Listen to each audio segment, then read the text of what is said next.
if other crime-plagued cities followed D.C.'s lead, referring specifically to what he labels, quote, crime-drenched Baltimore and Chicago, where there were more than 50 shootings over the holiday weekend. And that's correspondent Ken Lorman.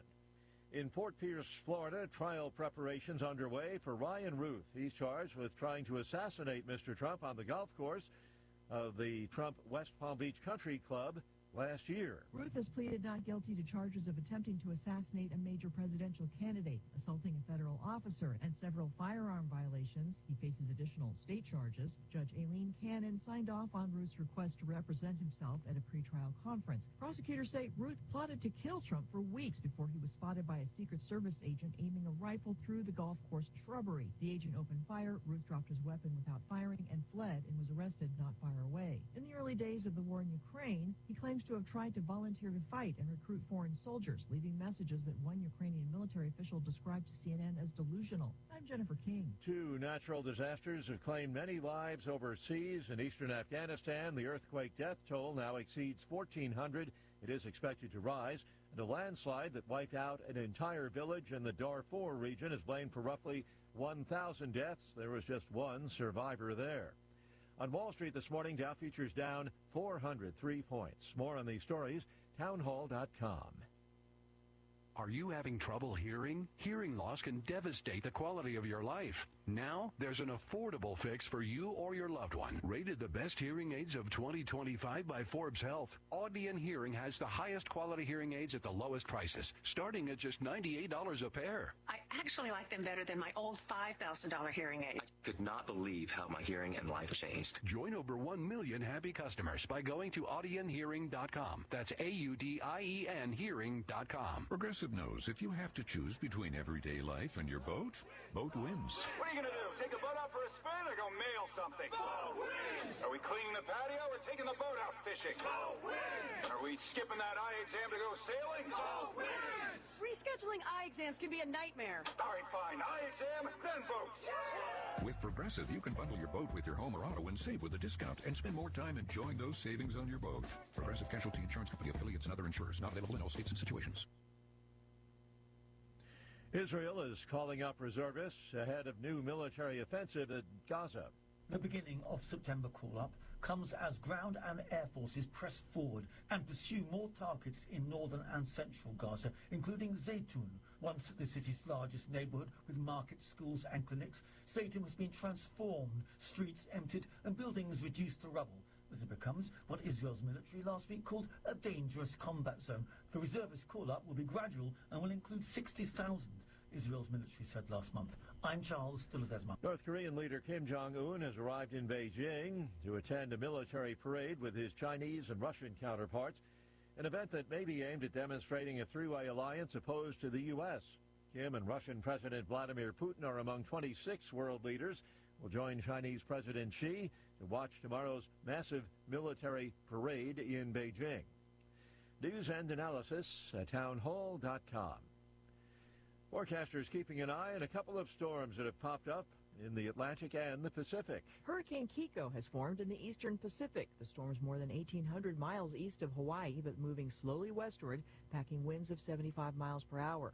The National Hurricane Center forecasts that Kiko will strengthen over the next few days, but poses no immediate threat to land. Meteorologists are also keeping an eye on a system dubbed Tropical Depression 12E, with a high probability of becoming a tropical storm headed towards southwestern Mexico and Baja California Sur. And in the Atlantic, a disturbance near the Cabo Verde Islands headed west-northwest has a 60% chance of organizing into a tropical depression within a week. I'm Jennifer King. San Antonio police say a man and a woman were found dead along a creek following heavy rains the night before. Police Chief William McManus says it appears they were washed up with the water coming down the creek. He says they're investigating the circumstances. More on these stories, townhall.com.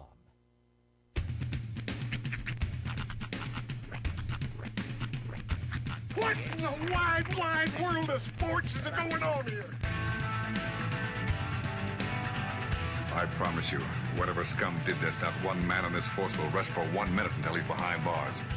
Now let's grab a bite to eat. Yeah, come on. I feel the hot wind on my shoulder and the touch of a world that is older. I hit the switch and check the number. I leave it on and then I go guitar and cumbia music. I hear the talking of the DJ. The travel witch and what does he say? I'm on a Mexican radio. I'm on a Mexican radio. Broadcasting live from high atop the J.P. White Building in downtown Roswell, New Mexico. It's Mornings with Mike Winters on 106.5 Roswell's Talk FM. Is that what I sound like when I talk? Now, here's your host, Mike Winters. And a good morning, one and all. Welcome to a morning without Mike Winters. I ain't he. That wouldn't be me. Mixmaster Mike Winters is out for the day, and he's got some personal issues that he is dealing with. But barring any complications, barring any kind of issues, and if Mixmaster Mike is feeling his fall-time best, we'll hear from him tomorrow morning back here in the captain's chair. But of course, in the meantime, well, you're going to chew on the gristle, all right? You get second banana in the captain's chair on this Tuesday morning. Hopefully your Labor Day weekend was a success. If you had a chance to get out and about and have one more adventure on the unofficial end of summertime, good for you. I personally, we stayed local for the Labor Day holiday. Got a couple things done around the house. Did manage to squeeze in one more swim session with the kiddos yesterday, the last day before the pool closes up for the fall time season. So that's going to be closed up now, as are the splash pads. And yeah, we now start the unofficial countdown to the summertime, or to the fall time season, excuse me. And you wouldn't know by looking at by the temperatures outside this week, because it's going to be warm, and our big chances for rain almost every day this week, yeah, those are pretty much silently going sayonara. We're looking at low to mid 90s for pretty much the majority of the week. Big chances for rain coming this weekend, just in time for your Football Friday. I know, it always seems to happen right around Football Friday. And if you had a chance to partake in some of the joy and festivities of last Friday, excuse me, it was definitely an interesting one weather-wise. We experienced quite a lot of interesting weather, and that led to lots and lots of delays. Big loss for the Roswell Coyotes this week, and that one came right around 11:49 p.m. on Friday due to several, I believe it was 4 total lightning delays, maybe 5, because every time the lightning would strike, the clock would reset for 30 minutes and they had to evacuate the stadium in Alamogordo. That being said, we had several that restarted the clock with just seconds left to go on the delay. So the delay on the delay, and then once we finally got the game going, we got a threat of some violence there near the stadium in Alamogordo. A fight broke out in the parking lot, and then there were threats of violence towards the game itself. So that evacuated the stadium for even longer. Once we finally got things going right around 10:35 or so, 10:40, we still had 10 minutes left in the third quarter. We still had a whole half of football left to play. So it was quite the adventurous game. Roswell High was down heading into halftime. Excuse me, only a 3-minute halftime is about what they took, because we were trying to get the show on the road, and then as soon as we got back from halftime, that's when the violence threat started, and so that was an even longer delay. But sadly, the Roswell Coyotes could not come from behind. A valiant effort, however, in the final minutes of that game to see your Roswell Coyotes trying to come from behind. Unfortunately, unable to do it, and the Alamogordo Tigers took the Roswell Coyotes on Friday. Other scores from around the area, it was a come from behind for your Artesia Bulldogs while they experienced their own different lightning delays and whatnot. They managed to get the show back on the road, and right there at their home opener at the Bulldog Bowl, your Artesia Bulldogs scored the victory, and congratulations to the Bulldogs. Big congratulations to the efforts of the Goddard Rockets, because if you look at their game, it was a real come from behind, and they almost took it.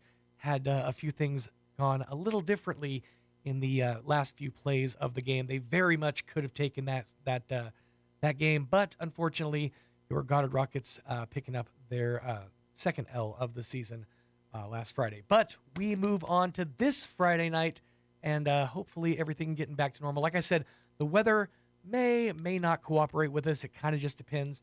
But we will have Goddard back here at the Wool Bowl this Friday night. So, of course, that game with a pregame at 6:30, kickoff at 7 o'clock. And you can hear that game over on our sister station, La Pantera 106.1 FM. And you can see that game in beautiful HD over at ksvptv.com. Just click on the Goddard Rockets tab. Other games from around the area. I'm trying to pull up the calendar here. Your Artesia Bulldogs, they're going to be taking on Centennial. That game I believe, at Centennial. That game would be at the Bulldog Bowl with a pregame at 6:30, kickoff at 7 o'clock, weather permitting. And you can hear that game at on AM 990 KSVP, and, of course, under the Bulldogs tab at ksvptv.com. As for your Goddard Rockets, they are here at home taking on Albuquerque Valley, 6:30 pregame at 106.1 La Pantera FM, and, of course, online at ksvptv.com. And your Roswell Coyotes traveling to Hobbs to take on the Eagles. 6:30 pregame, kickoff 7 o'clock. You can hear that game right here on 106.5 Roswell's Talk FM. And, of course, see it online under the Coyotes tab at ksvptv.com. Hopefully you got a chance to get a little rest and relaxation over the long Labor Day weekend. And we're all going to feel just a little bit off today because it is Tuesday, but it all feels like a Monday. So we will get through the rest of today and power on through. But yes, like I said, Mixmaster Mike, hopefully all things going according to plan, back inside your radios tomorrow morning. Let me give you the rundown for this hour of the program coming up here in just a few minutes. We're going to be chit-chatting with the folks from Walker Aviation Museum. Mr. Doug Weiser, we'll be sitting down chatting with him about some of the changes happening at the museum, the doors back open again, and, of course, the build-up to the Roswell air race, the international air races that are coming to Roswell in just a few days. We are only days away from the fastest motorsport in North America. It's coming right here to Roswell, and we're going to be a part of the National Championship air races. But we'll talk to Walker Aviation Museum coming up here in just a few minutes and get see where their head's at heading into the big air races. Coming up in the 8 o'clock hour, around 8:15 or so, unless scheduling, the schedule was telling me something different. We're going to replay a couple interviews after that this morning with Ms. Crystal Noble from the Humane Society. Had a good chit-chat with Mr. Mike, and we'll replay that interview coming up in the 8 o'clock hour. Then in the 9 o'clock hour, around 9:15 or so, going to replay the interview that Mike had with Don Weld and Steve Alvarez from the Friends of Bitter Lake, chatting all about Dragonfly Festival, which is coming up very soon, as well as all of the activities and things going on at Bitter Lake National Wildlife Refuge. Plus, of course, all your hourly features, Kim Commando update, Sean Hannity report, your Wall Street business update, and whatever else comes our way on this Tuesday morning. 14 minutes after 7 o'clock, let us get you up to date with the weather. Does this to me every time. Let me click it, and then we'll get you up to date with the weather. I'm meteorologist Steve Hamilton with your Pecos Valley weather. Pretty warm for the next few days and no rain in the forecast for a while. We have a pretty big high pressure system parked overhead. Low 90s on our afternoon high today, and we should get sunshine. Overnight, maybe a few clouds drifting through, low to mid 60s, and then we're expecting mid 90s for the afternoon high on Wednesday and sunny. About the same for Thursday, sunny and mid 90s. That's your latest forecast. I'm meteorologist Steve Hamilton. Thank you, Steve. Currently looking at 65 degrees around Roswell Way. Humidity is at 76%. Winds out of the north at around 8 miles an hour. The barometer is at 30.24 inches with a dew point of 57 degrees. Looking at mostly sunny skies, 90 for the high today. Winds out of the northwest 5 to 10 miles an hour, becoming east later in the afternoon. For tonight, mostly clear, an overnight low of around 63 degrees. Winds out of the around 5 miles an hour, becoming calm later in the evening. Then for your Wednesday, sunny skies, high of around 94 degrees. Wind's going to be calm, coming out of the south at around 5 miles an hour for your Wednesday. For Wednesday night, partly cloudy, dropping down to an overnight low of 65 degrees. Winds out of the south 5 to 10 miles an hour. Pretty much cut and paste the same forecast for every day this week, all the way up till Friday. Mostly sunny, a high of around 95. Winds light and variable, coming out of the south 5 to 10 later in the afternoon. Mostly cloudy and a low of around 66 for your Thursday night. Then for Friday, partly sunny, a high of around 92 degrees. That's when the crazy stuff starts. Slight chance of showers and thunderstorms, then a chance of showers after midnight. Mostly cloudy, a low of around 63 degrees. Chance of rain is at about 30%. Slight chance for showers and thunderstorms, then a chance of showers and thunderstorms afternoon. Partly sunny and a high of around 82. Chance of rain is about 30%. Then a 50% chance of rain for your Saturday night. Mostly cloudy and a low of around 63. 40% chance for the rain on Sunday. Partly sunny and a high of around 88 degrees. Then for your Sunday night, 30% chance of showers and thunderstorms. Mostly cloudy and a low near 64. Monday, back at it. 20% chance of the wet stuff. Mostly sunny and a high of around 89 degrees. So plan accordingly if you're going to be heading out for football Friday. This Friday, take a poncho with you. Watch for lightning because those delays, they ain't messing around. And we could very well have us a few of those this coming Friday. 17 minutes after 7 o'clock, going to pause, pay a couple of these bills. And after the break, we'll have Doug Weiser from the Roswell Aviation Museum on the other side of these on A Morning Without Mike Winters. Stay tuned. When you or a loved one need medical transport, cost and ability to pay shouldn't get in the way. That's why Trans-Aero Medevac, through the generous support of the Written in Red Foundation and the PY Foundation, provide air ambulance memberships to the residents of Eddy County at no out-of-pocket cost. As an Eddy County resident, as long as you're flown by Trans-Aero Medevac, Trans-Aero will accept your insurance or third-party payment with no additional out-of-pocket expense. Best of all, as a resident of Eddy County, you're automatically enrolled, free of charge. Because when minutes matter, financial burden should be the last thing on anyone's mind. You have a choice. Be sure to request Trans-Aero, a streamlined, personal, patient, and family-friendly air ambulance service. Flown for free thanks to the partnership from the City of Artesia and Trans-Aero Medevac. Life support by air. At Richland Motors, it's never been easier to sell or trade your current car, truck, or SUV for a newer model to hit the road in. Even if you don't purchase from Richland, they want to buy your vehicle for top dollar. But if you do buy from Richland, don't forget, they're the home of the powertrain warranty for life. That's a whole lot of confidence for you. See Richland for details. 2nd and Sycamore and 1309 Southeast Main. Hi, everyone. This is Melanie from Glenn's Furniture. When was the last time you looked forward to sleep? Let's be honest here, you know a restful night's sleep has more health benefits than you consciously think about during the day. Here at Glenn's, we carry Serta mattresses, and they've been in the business for more than 90 years. Choosing one can be hard, but I want you to know we have your back. Come see us at Glenn's on the corner of Union and Alameda in Roswell, where delivery is free since 1953. Good morning, this is Smiley Wooten at the Roswell Livestock Auction. A lighter September run on Tuesday, following Labor Day Monday, and some good rains in the drawing area, but a good selection of all classes of cattle, especially high-quality native calves, light yearlings, older cow-calf pairs. We expect to sell 725 head, breaking out like this: 50 to 75 weight cows and bulls, 50 to 75 pairs, bred cows, 650 calves and yearlings. Today's sale will include 25 cow-calf pairs, excellent quality black Angus and Brangus crossbred cows with Angus calves at side, calves 200, 300 pounds, good flesh, 8 to 10 years old, 58 calves, Wayne Netherland, Artesia, New Mexico, reputation quality black white face Angus crossbred calves, Bow Shield Gold 7-way, 500, 650 pounds, 79 calves, the Gable Ranch at Roe Mesa, New Mexico, ex-quality black white face Angus and Charolais crossbred calves, 1 round of shots, medium condition, 300,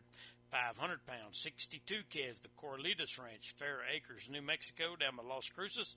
Good quality black Brangus crossbred calves, 1 round of shots, thin condition, 175, 325 pounds, several dried out roping size calves in this set of cattle.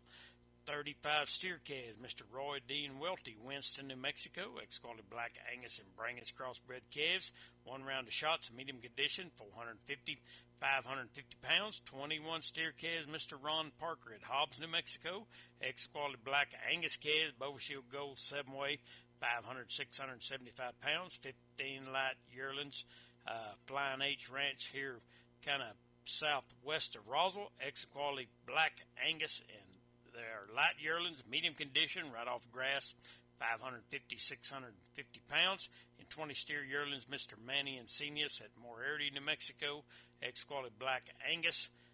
Cattle wean 150 days, 1 round of shots, right off grass, 450, 650 pounds. Sale time this morning will be at 9 o'clock. Sell pairs of bred cows, 9:30. Be selling calves and yearlings about 10. Pretty light on weigh cows and bulls. Be on pairs, breds, and calves and yearlings pretty quick. We expect to sell 725 head today. This is Smiley Wooten, Roswell Livestock Auction. The octopus and the squid both have 3 hearts. That's why they eat so many Tums. Here's Mike Winters. Hey, good morning. 22 minutes after 7 o'clock. And joining us in the studio this morning from the Walker Aviation Museum, Mr. Doug Weiser. How are you doing this morning? Good morning, Sean. How are you? I'm good. I'm good. I am good. This is it's a very interesting time to be alive. It seems like we've had a few days of just kind of calm. Like I was joking with Mike last week with a lot of some of the replay interviews we've had, not a lot of actual guests. It feels like if you remember when you were a kid and there was a substitute or something would happen and you'd hear the squeak, squeak, squeak of the TV cart rolling down the hallway. That's what it feels like. Is we have a bunch of substitute days, but it's all kind of the calm before the storm because it's coming, and I think it's going to be a very busy time, but also a great time for folks like the Walker Aviation Museum. Yes, we're going to be we're having the extended hours next Wednesday, 10th through the 14th, which is a Sunday, and we're going to be open from 10 a.m. to 5 p.m. Those 4 days. I should say 5 days actually: Wednesday, Thursday, Friday, Saturday, Sunday. So. But from 10 to 5, the museum, for those folks that don't know, is located in the main terminal there at the airport. We're right to the right as you walk in. And you can't miss us if you look to the right. We have an easel that sticks out over there that comes close to tripping you, but and saying, hey, this way. Over here, buddy. Yeah, so, but... yeah, 10 to 5, Wednesday the 10th through the 14th, and we'll be there, and we'd love to see you. And of course, if you'd like to volunteer for us, I'll give you that number later, and we'd love to have you help out. We kind of buried the lead, too. I think the big news is first and foremost, we're back open. Well, yeah, we are back open to a basically full-time schedule. The hours do vary for the Walker Aviation Museum. The air races notwithstanding, the hours of operation for the museum do tend to kind of vary based on flights. Correct. And we do the morning flight right now due to availability of volunteers. We're strictly, I'm a volunteer. Everybody that volunteers is a volunteer. So therefore, we have to accommodate those schedules that can accommodate us. Absolutely. And we're open from 9:45, basically, to after the flight arrives, which is about 11:30, 11:45. So, but limited hours, but they're Monday through Friday. Great volunteers. Robert Sherman, who does this program once a month. And tells us about. He's reading a great book, by the way. It's called The Walker Mafia. Ooh. And it's about the basically the bomber pilots who Walker was named after, Walker Field. And but it's a book about them. 2 other pilots that led this B-25, B-17 group that. Was trained there. Of course, General Walker lost his life. That's why it was named. The field was named for him. But it's a great book. Bob was telling me about it a little bit last night. So, but we're happy to be here. A little legacy about it was 1941 to 1967. Those 26 years before it was closed in the 60s. I went through the Cold War, the Cuban Missile Crisis. It was a SAC base. There was Atlas missiles placed around Roswell. Some people could still see the silos. Silos are still there. There's a YouTube video actually. I was watching a tour of one of those silos. Yes. That's been converted to an Airbnb.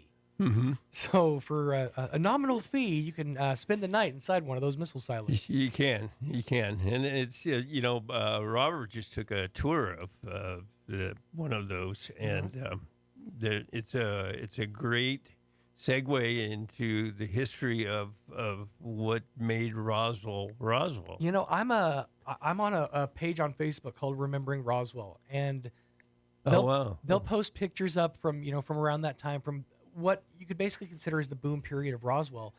And there's very few times in my life that I've ever wanted to be alive more at a different era, but I would have loved to have been a part of Roswell during that time, because it was such a lively and vibrant community. There were so many different, shops and restaurants and like drive-in theaters and so many interesting, aspects of Roswell. And then the base, and then everything, all the stories and everything that was happening out there. It just seems like such an exciting time to be a part of it. Yeah, it was like Twin Cities. I mean, there was a little city out there at the air base, and then there was connected to Roswell, and each fed off each other, and it was a great, thriving time. You're right. There was, once the base closed due to political reasons, we all see a lot of those, but Roswell, everybody wondered if Roswell was going to survive. And as some of the stories that I hear, I moved to Roswell in the 80s, missed all that, but saw a lot of the aftermath 20 years later, what Roswell looked like. It's sort of thriving, rebounding, but Roswell has a funny way of reinventing itself. It really does. It's been very interesting to watch kind of the history of Roswell, kind of post base closure, and just see how Roswell has transformed itself and morphed. And even today, we're still evolving with the air races coming in. I think this opens up a whole new chapter of what Roswell is going to be for southeastern New Mexico. Yeah. I mean, when I first moved to Roswell, and I've been here 40 years now. I thought to myself, even Deming, Deming has a duck races. What does Roswell have? It needs a hook. It needs something. Every different town, and the place I'm from, of course, every town had a hook. Calaveras County in California has the frogs, and they have, who can jump, who can jump the farthest. So but Roswell didn't have anything until somebody said, "Hey, we had a UFO incident here," and hey, we had a SAC base here, and now we have the international air races. So it's an exciting time. Like you said, that I used to hear somebody that was born and raised here in Roswell talk about the base. Talk about the Officers Club, talk about this, talk about that, and growing up around air bases, a lot of air bases in California, like it did Mather, McClellan, different things like that.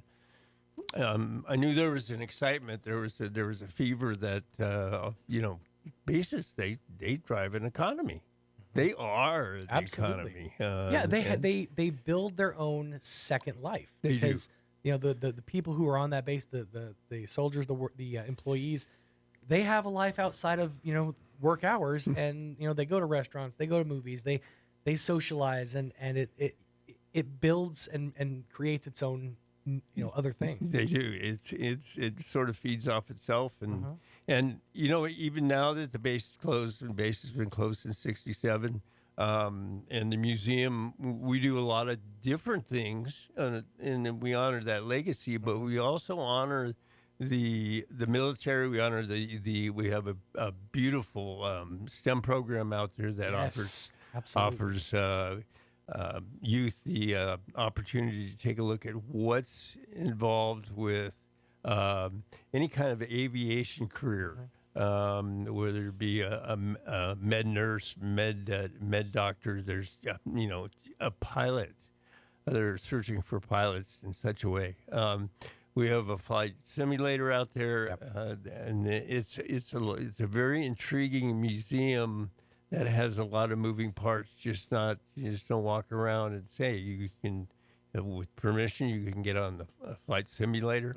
You look through job positions that have to do with not only aviation but also medicine. There's avionics. There's A&E. Oh, there's on and on and on. There's 1,100 plus careers in aviation that Walker promotes and allows you to sort of delve into a little bit to find out, hey, maybe I'd like to do that. I know I wandered around when I was going to a junior college, and I didn't know what I wanted to do. Right. I didn't know I was going to do what I did. But a lot of people are looking for something that they're passionate about, right. and I think that passion a lot of times got a little bit. We got tripped up a little bit with COVID. Yeah, but, absolutely, everything did. And there's things that get in the way, obviously, with COVID, or the storms that we had that brought their own interesting list of complications. Yes. But we power through, and I think we're better on the other side for it, because we have the scars to show for it. I've used the phrase a lot, and it's a song lyric from a band that I like. But 100 bad days make 100 good stories, because if you think about it, the worst experiences you have are the best stories to tell at a party or at a get together. So Roswell's had a lot of good stories to tell over the last few years. But I'm interested. So if, say, for example, somebody is maybe new to Roswell or doesn't really know the story of the Walker Air Force Base, what's something that somebody could learn just off jump from coming out and experiencing the museum? Well, the museum, they span those years from 1941 to 42 to 1967, and then basically it tells you that story of it started out at Roswell Airfield, and they trained at close to 25,000 pilots and support personnel during the war, and that's World War II, right? And they sent these folks all over the world. So you have a lot of different stories of people that came to train in Roswell. And it's interesting to see, but that's what you grab a hold of, and you see. We have a lot of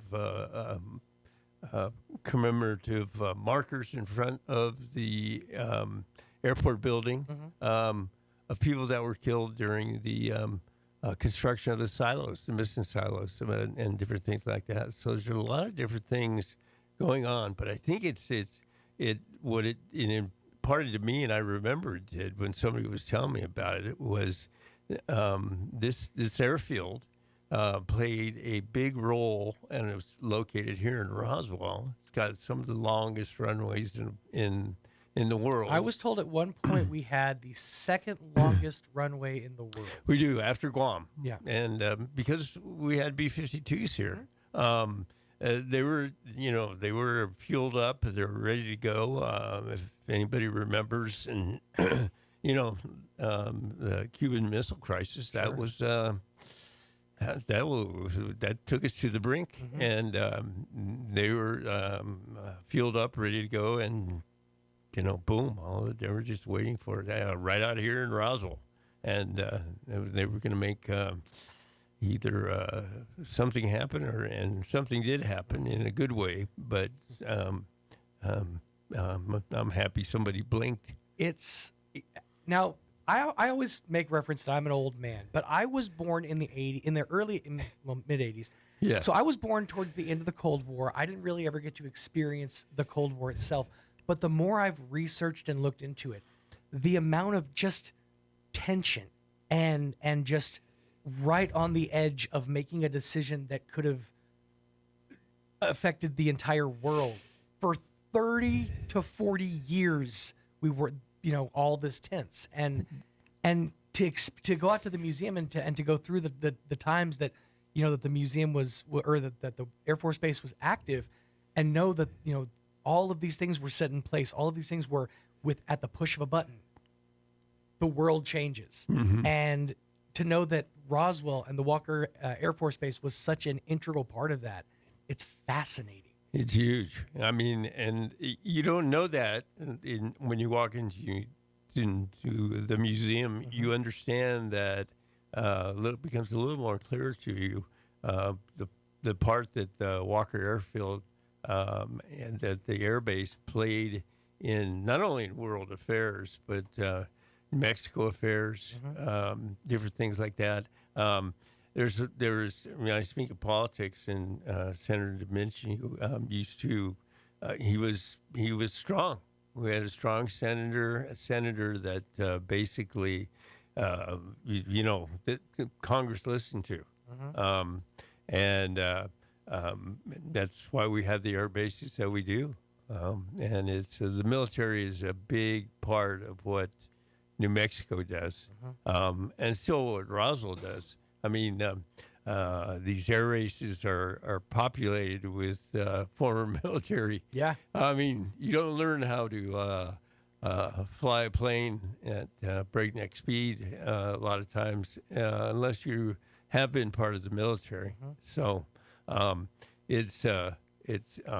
happy to have them. I'm sure everybody is. I think after this next week, as we were discussing, I think it's going to be an experience for everybody, especially business people and residents.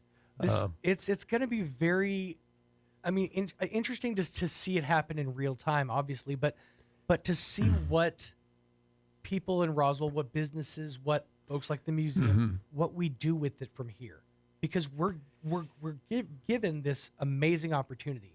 And it's going to be an interesting lesson, I think, this first year in now how do we take what we have and expand on it and make it better. This is, I mentioned it off the air a minute ago, but this is the opportunity to have more, foot traffic and more eyes in the museum than ever before. And I think this is a great chance to, to put your best foot forward, as they say. And I think that our museum is a great example of, just the history of Roswell. And it's right there, within a couple of, blocks of where the spectators are going to be. So in the downtime, come on over to the museum, check it out, get a glimpse of the history of the land that you're standing on. And also the STEM extensions that have been added to the museum. I think those are going to be an amazing aspect of this.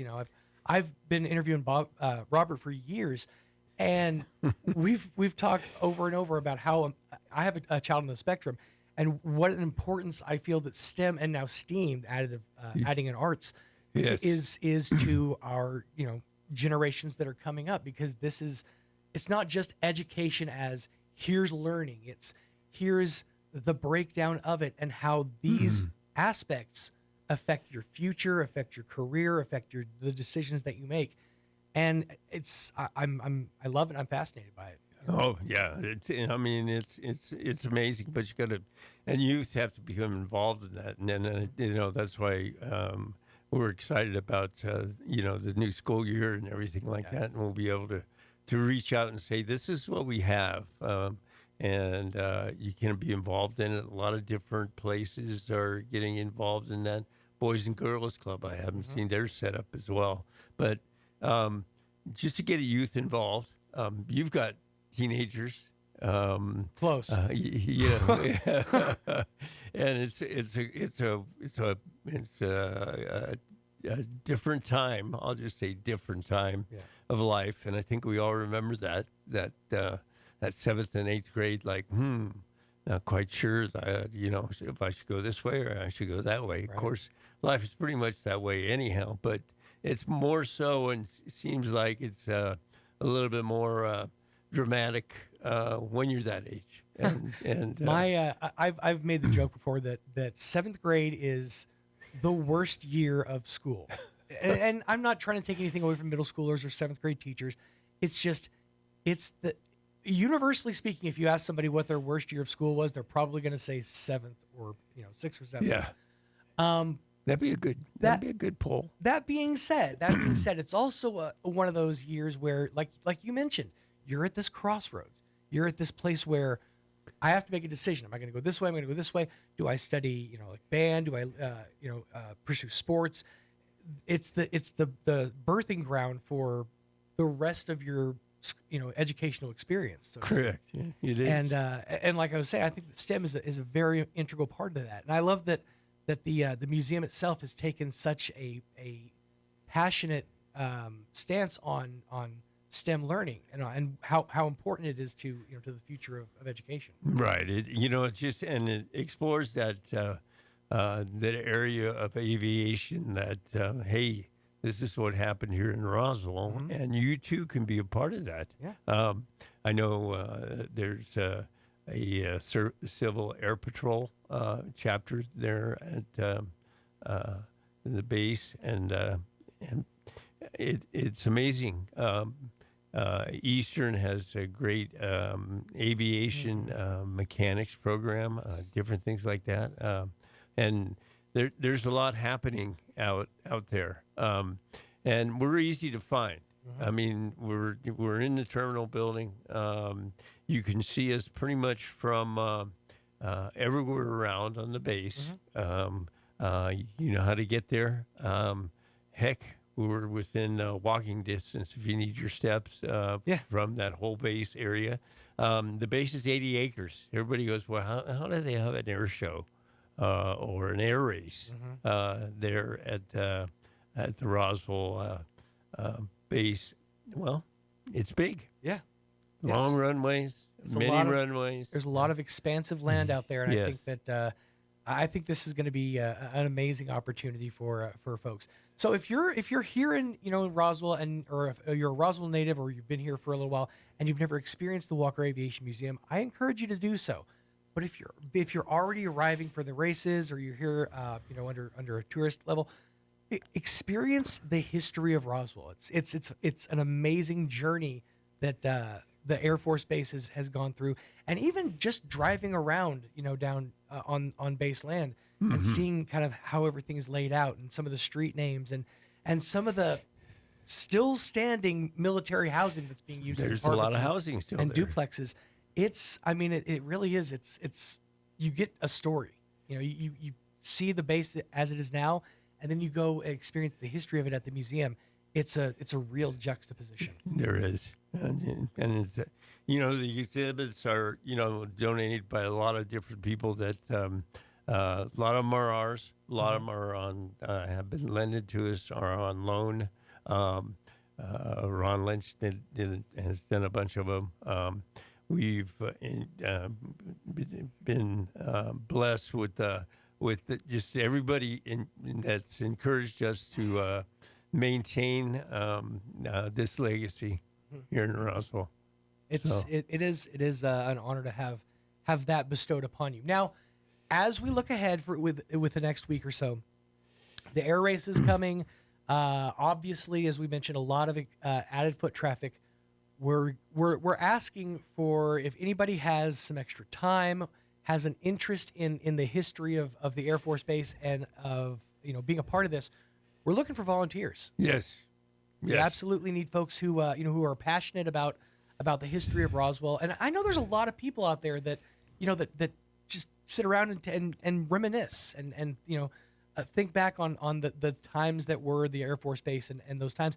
This is a chance for you to be a part of it. A chance for you to kind of live in that history and show people what it was like, at a more vibrant and exciting time. Exciting for maybe not necessarily the best reasons, but exciting nonetheless. Yeah. So stop by the museum, chat with us. you can give us a call, there at the museum. The number is 575-347-2464. And I believe I have that updated number. Let's see. Let's make it 575-755-8723. 8723. So correct. Those are the numbers to get a hold of if you have questions, if you want more information, or if you're interested in pursuing volunteer opportunities. The more volunteers we get, the more we can have. For events like this, we can have some more open hours. Yes. It gives us the chance to kind of not have to put it all on yours and Robert's shoulders. Yeah. And have some younger blood come in and Bob Donnell and Allie and Steve. They're great men. They've been sort of the backbone of what's been happening out there, and you have to appreciate them.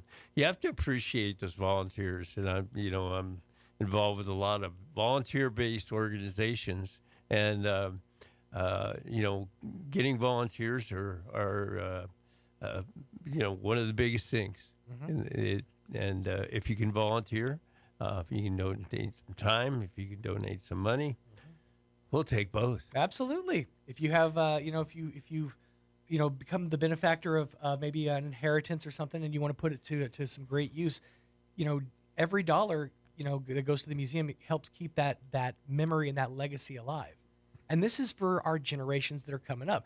One of the things that I've been fascinated about with, I keep using the word fascinated, that I've been amazed about with Roswell is the history of how, we keep our kids, involved in the history. That every fourth grader goes through the JP White House, or, at every opportunity we have, kids go out to, we're going to have our classes go out to the air races and kind of have that experience. And this is, it's the time that, the kids are starting to kind of understand what they're going into and understand where they're going. You need to know where you came from. Yes. And this is a great opportunity to educate that next generation. Yeah. And there's a great program they started a couple years ago, Museum Day. Of course, some of the museums were damaged during the floods and stuff like that. And, but it gives people from Roswell, and I think we had 600-700 kids, probably total maybe 800 that participated in that tour around all the museums in Roswell. We were one of them. We loved having the kids out there. So some were real young, but that's why we did paper airplanes. We constructed paper airplanes tomorrow. So it was a good. The parents got to see the museum. The youth of Roswell got to see the museums, and a lot of times you don't make it into museums like the Historical Society or Walker Museum at the airport, because it is sort of off the beaten path a little bit, unless you're flying out. And then you talk to people right and left. Oh yeah, I wandered in there because I was waiting for my plane. Right. And people in Roswell always wait for their flight, or you pick somebody up, from their flight. And there you go. And they come in, they go, wow, I didn't know this was here. And that's the biggest thing that you hear that. And one of the things that you hear a lot of times was, somebody that used to be stationed there. We had a guy that used to be stationed at one of the Atlas sites that currently lives in Florida. He wandered in, and they had something in Ruidoso, and they were flying out of Roswell. And he goes and he saw our model of the station where the flight control was, and he goes, "Yeah, I used to sit right here." And the guy that had the key sat right over there. That's amazing. And it was, you just sat there with your mouth. You're like, open. It's a glimpse back into that history. And one thing about, if you've served, in the Air Force or on like a flight line, and I know this from extensive conversation with Mike, you never forget. You never forget your battalion. You never forget your number. You never forget what position you were in, because you did it, every single day for 4 years straight, day in, day out. You were in the same spot, in the same position, doing the same job. And so it's one of those things that's just ingrained in your memory. And get to go back into a museum like this and relive that experience. That's surreal. And that's an experience that, the Walker Aviation Museum gives to folks who are a part of that history. And it's just an amazing thing. It really is. So if folks want more information, if they want to know about museum hours, or if they want to volunteer or donate, we have the phone numbers. We'll give those out again one more time. But how do folks, what's the best way to get a hold of you? Well, it's through phone right now. Phones, okay. Yeah. And, or a visit. Mm-hmm. We'd love to talk to you personally about how the museum works and what we have. And it's good to see everything that the museum offers. I mean, it's not you're just a very static museum. There are a lot of working parts. And that for the amount of space that you have, you really put every square inch to such good use. We do. We're moving another display in here. I think this Friday we're going to be rolling something in that found by one of our board members, and and we have some great more board members. I always think of the Marine slogan, "The few, the proud, the brave," but that's our board. Yeah. And that's and everybody's probably just nodding, going, "That's everybody's board." Yeah. And I do the unsung believe that. heroes, The unsung heroes. So if you want more information, or if you want to volunteer, donate 347-2464 or 755-8723 is the number to call. Can they find you on Facebook or across social? They can find us on. Yeah, we have a website, and they can find us on the web. They can come out and see us. They can drop by the chamber. The chamber will be happy to direct people. They can drop by any different location of Cattle Baron Restaurants Incorporated site, and they'll direct them. There's a card there. Name dropper. Yeah. That's all right. Had to slip that in somehow. Of course. But that's the key is if you go on and sit down for a good meal, you can find out more information about the Walker Aviation Museum. If you will. That's a 1-2 punch right there. Yeah. There's information at the front door, and just pick up a card and give a call. Boom. There you go. Well, Doug, thank you so much for your time. We appreciate having you here. And thank you, Sean. Here we go. Up, and away. Off to the races. That's right. Hey, okay, let me hit you with a fun aviation fact I just learned last week. Okay. So the first ever flight was... It was Kitty Hawk. And Orville and Wilbur, right? Yeah. So here's what I learned. Orville was the main, head behind all of it. He did the designs. He set up the plane. He established everything.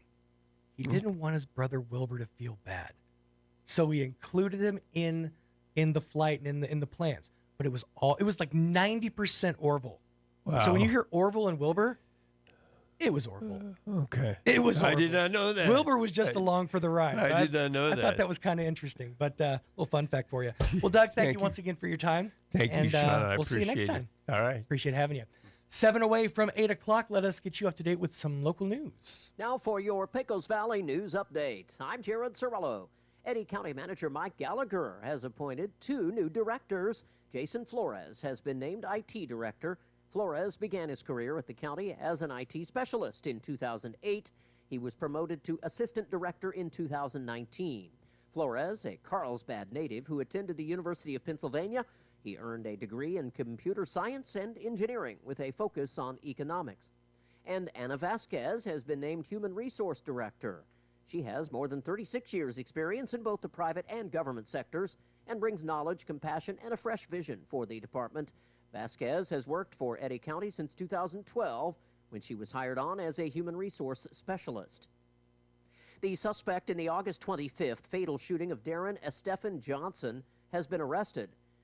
RPD says 42-year-old Stephen Shane Boykin was arrested Friday afternoon at a home in the 80 block of East Wells Street in the base area of South Roswell. RPD personnel arrested Boykin without incident. He's been booked into the Chavez County Jail. Roswell police say Johnson was allegedly involved in a domestic altercation with his girlfriend.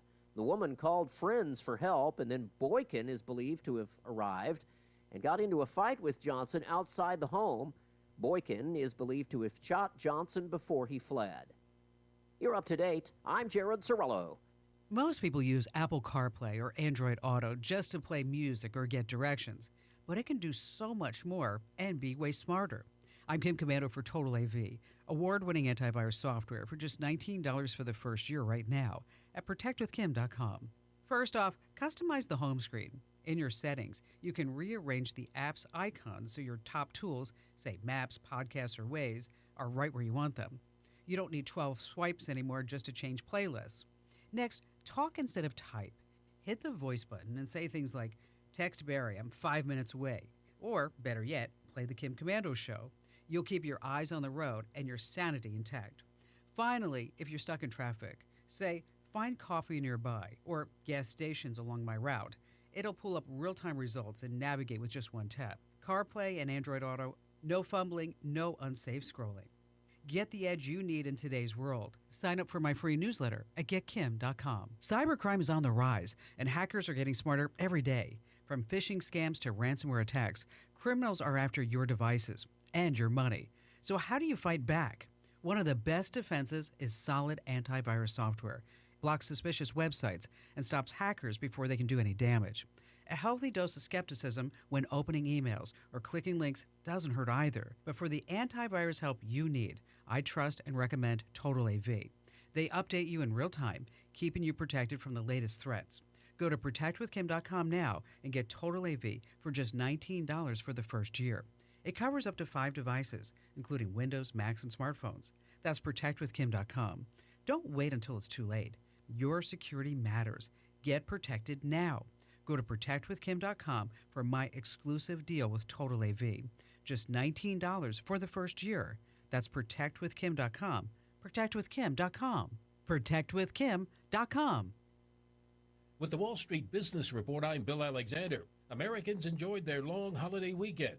Travel experts say travelers paid less for domestic plane tickets, rental cars, and hotel stays, the cost of which are all down compared to last year, according to AAA. But even with those savings, travel surveys found that Americans are embracing a more frugal approach to traveling.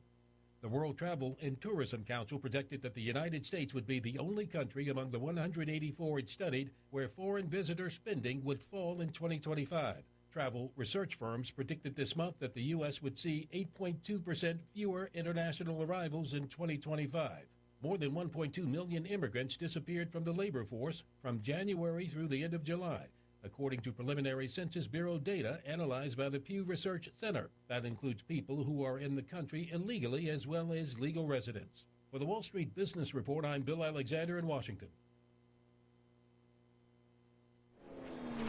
For the first time ever, the National Championship Air Races are touching down in Roswell, New Mexico. From September 10th through the 14th, witness the world's best pilots battle it out in the fastest motorsport on the planet.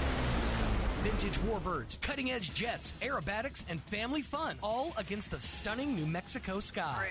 3, 2, 1. Get your tickets now at airrace.org. Don't miss this high-octane spectacle. Injury, surgery, or illness can set you back, but you don't have to recover alone. At Artesia General Hospital, our rehabilitation services team provides physical, occupational, and speech therapy to help you regain strength, mobility, and confidence. Take the next step toward recovery. Call 575-736-8174 today to schedule an appointment and get back to living life to the fullest. Attention high school students and parents. Now is the time to make your plans to come visit the most affordable university in the Southwest, Eastern New Mexico University. ENMU is hosting our annual high school open house preview day on Saturday, October 18th. Come learn about scholarships, discover majors, talk with current students and faculty, and win some great prizes. Sign up today at enmu.edu/open house. Eastern New Mexico University. Student success. That's what we're about. Your home for Sean Hannity in Roswell. 106.5 Roswell's Talk FM, KEND, Roswell, New Mexico. I'm Rich Thomason. A judge in Washington has declared the Trump administration's deployment of National Guard troops during Southern California immigration enforcement demonstrations illegal. Judge Charles Breyer says the administration violated federal law by sending troops to accompany federal agents on immigration raids. The government argues that since the troops were there to protect federal officers, they are legal. The departure of illegal immigrants, either self-deporting or otherwise, is having an impact on the makeup of the U.S. workforce. According to preliminary Census Bureau data analyzed by the Pew Research Center, more than 1.2 million immigrants disappeared from the labor force. The data includes people who are in the country illegally, but also includes legal residents as well. Researchers say that immigrants make up almost 20% of the U.S. workforce. The nation is currently seeing the first decline in the overall immigrant population after the number of people in the U.S. illegally reached an all-time high of 14 million in 2023. I'm Lisa Dwyer. The White House teasing some sort of presidential announcement to be made later today. It's triggering speculation on the internet as to what it could be. There have been plenty of rumors in the past few days about the president's health. That prompted Mr. Trump to post to his Truth Social account, quoting here, "Never felt better in my life." On Sunday, he was seen playing golf at his Virginia club. Today's presidential announcement, whatever it may be, scheduled for 2 p.m. Eastern Time. The summer break is over for members of Congress. They're back on Capitol Hill today. Among other things, they're hoping to avoid a partial government shutdown at the end of the month. On Wall Street this morning, stocks are lower. The Dow is down 273 points. More on these stories at townhall.com. Here's an important message from the Diabetes Solution Center. Do you like pricking your fingers to test your blood sugar levels? No one does, but it's important to maintain your health. And now, by wearing a small remote device called a continuous glucose monitor, or CGM, you don't need to prick your fingers anymore. It's easy to use and helps you make more accurate diabetes treatment decisions. If you are testing your blood sugar 3 or more times daily, injecting insulin, or using an insulin pump, call the Diabetes Solution Center right now. And if you have Medicare or most major insurance coverage, you may be able to get a new CGM at little to no out-of-pocket cost. Shipping is free, and we'll even bill your insurance company for you. If you are testing your blood sugar 3 or more times daily, injecting insulin, or using an insulin pump, call the Diabetes Solution Center right now to learn how to end the painful finger sticks and get your own continuous glucose monitor, or CGM, at little to no out-of-pocket cost. One Central American country is cleaning up its schools, making students toe the line when it comes to how they dress and how they behave. El Salvador's authoritarian president, Nayib Bukele, appointed a new education minister last month, Carla Trigueros. She is a military officer and has immediately imposed strict regulations. She said that to avoid grading penalties, students must always be polite and wear clean uniforms with polished shoes. Boys must have cropped hair and must not display gang tags. Patriotic flag ceremonies will be held every Monday. The president has praised the no-nonsense measures, saying that gang culture must be eradicated. The BBC's David Bamford. A landslide has wiped out a village in Sudan's Darfur region, killing an estimated 1,000 people. A rebel group controlling the area says the tragedy occurred on Sunday and followed days of heavy rains. News and analysis, townhall.com. Indonesia is being racked by anti-government rioting. 7 people have been killed as angry protesters in several cities set fire to regional parliament buildings as well as government offices in the unrest that eventually led crowds to looting and burning vehicles. That violence sparked by reports that all 580 members of the House of Representatives receive a monthly housing allowance of $3,000 a month. That allowance is some 10 times the minimum wage in Jakarta. Jason Walker reporting. President Trump plans to award former New York City Mayor Rudy Giuliani a high honor, the Presidential Medal of Freedom. Mr. Trump announced the honor just a few days after his longtime political ally and advisor seriously hurt in a traffic mishap in New Hampshire. More on these stories at townhall.com.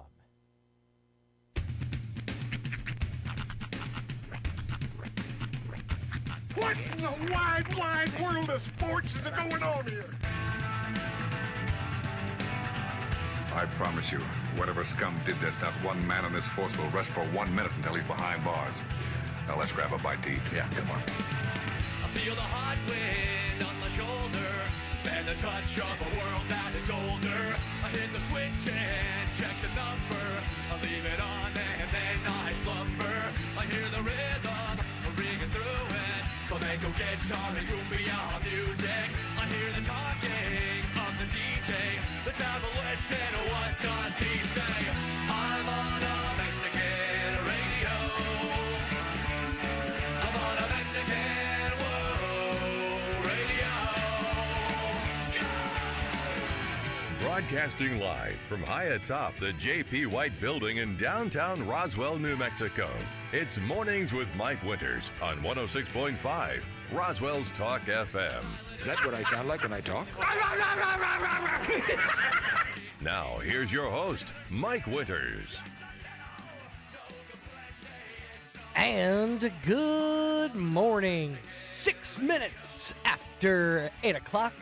Welcome to hour number 2 of A Morning Without Mike Winters on 106.5 Roswell's Talk FM. Happy Tuesday. I know we got Monday on the brain because it's going to feel like a Monday, but it's Monday on a Tuesday, which, as we've all discussed, is like Monday's slightly younger, hotter sister. So enjoy your Tuesday, even though it's going to feel all Monday-coated. Don't worry. We're just going to get through this week a whole lot quicker. And weather permitting, going to get back into Football Friday. Week 3. Can you believe we're already in Week 3? And your Goddard Rockets having their home opener this week. That'll be happening at the Wool Bowl this coming Friday. Again, you can hear that game on La Pantera 106.1 FM. See that game at ksvptv.com under the Goddard Rockets tab. Pre-game 6:30, kickoff at 7 o'clock on La Pantera. Of course, the Coyotes back on the road this week, this Friday night. And you can hear that game right here on 106.5 Roswell's Talk FM.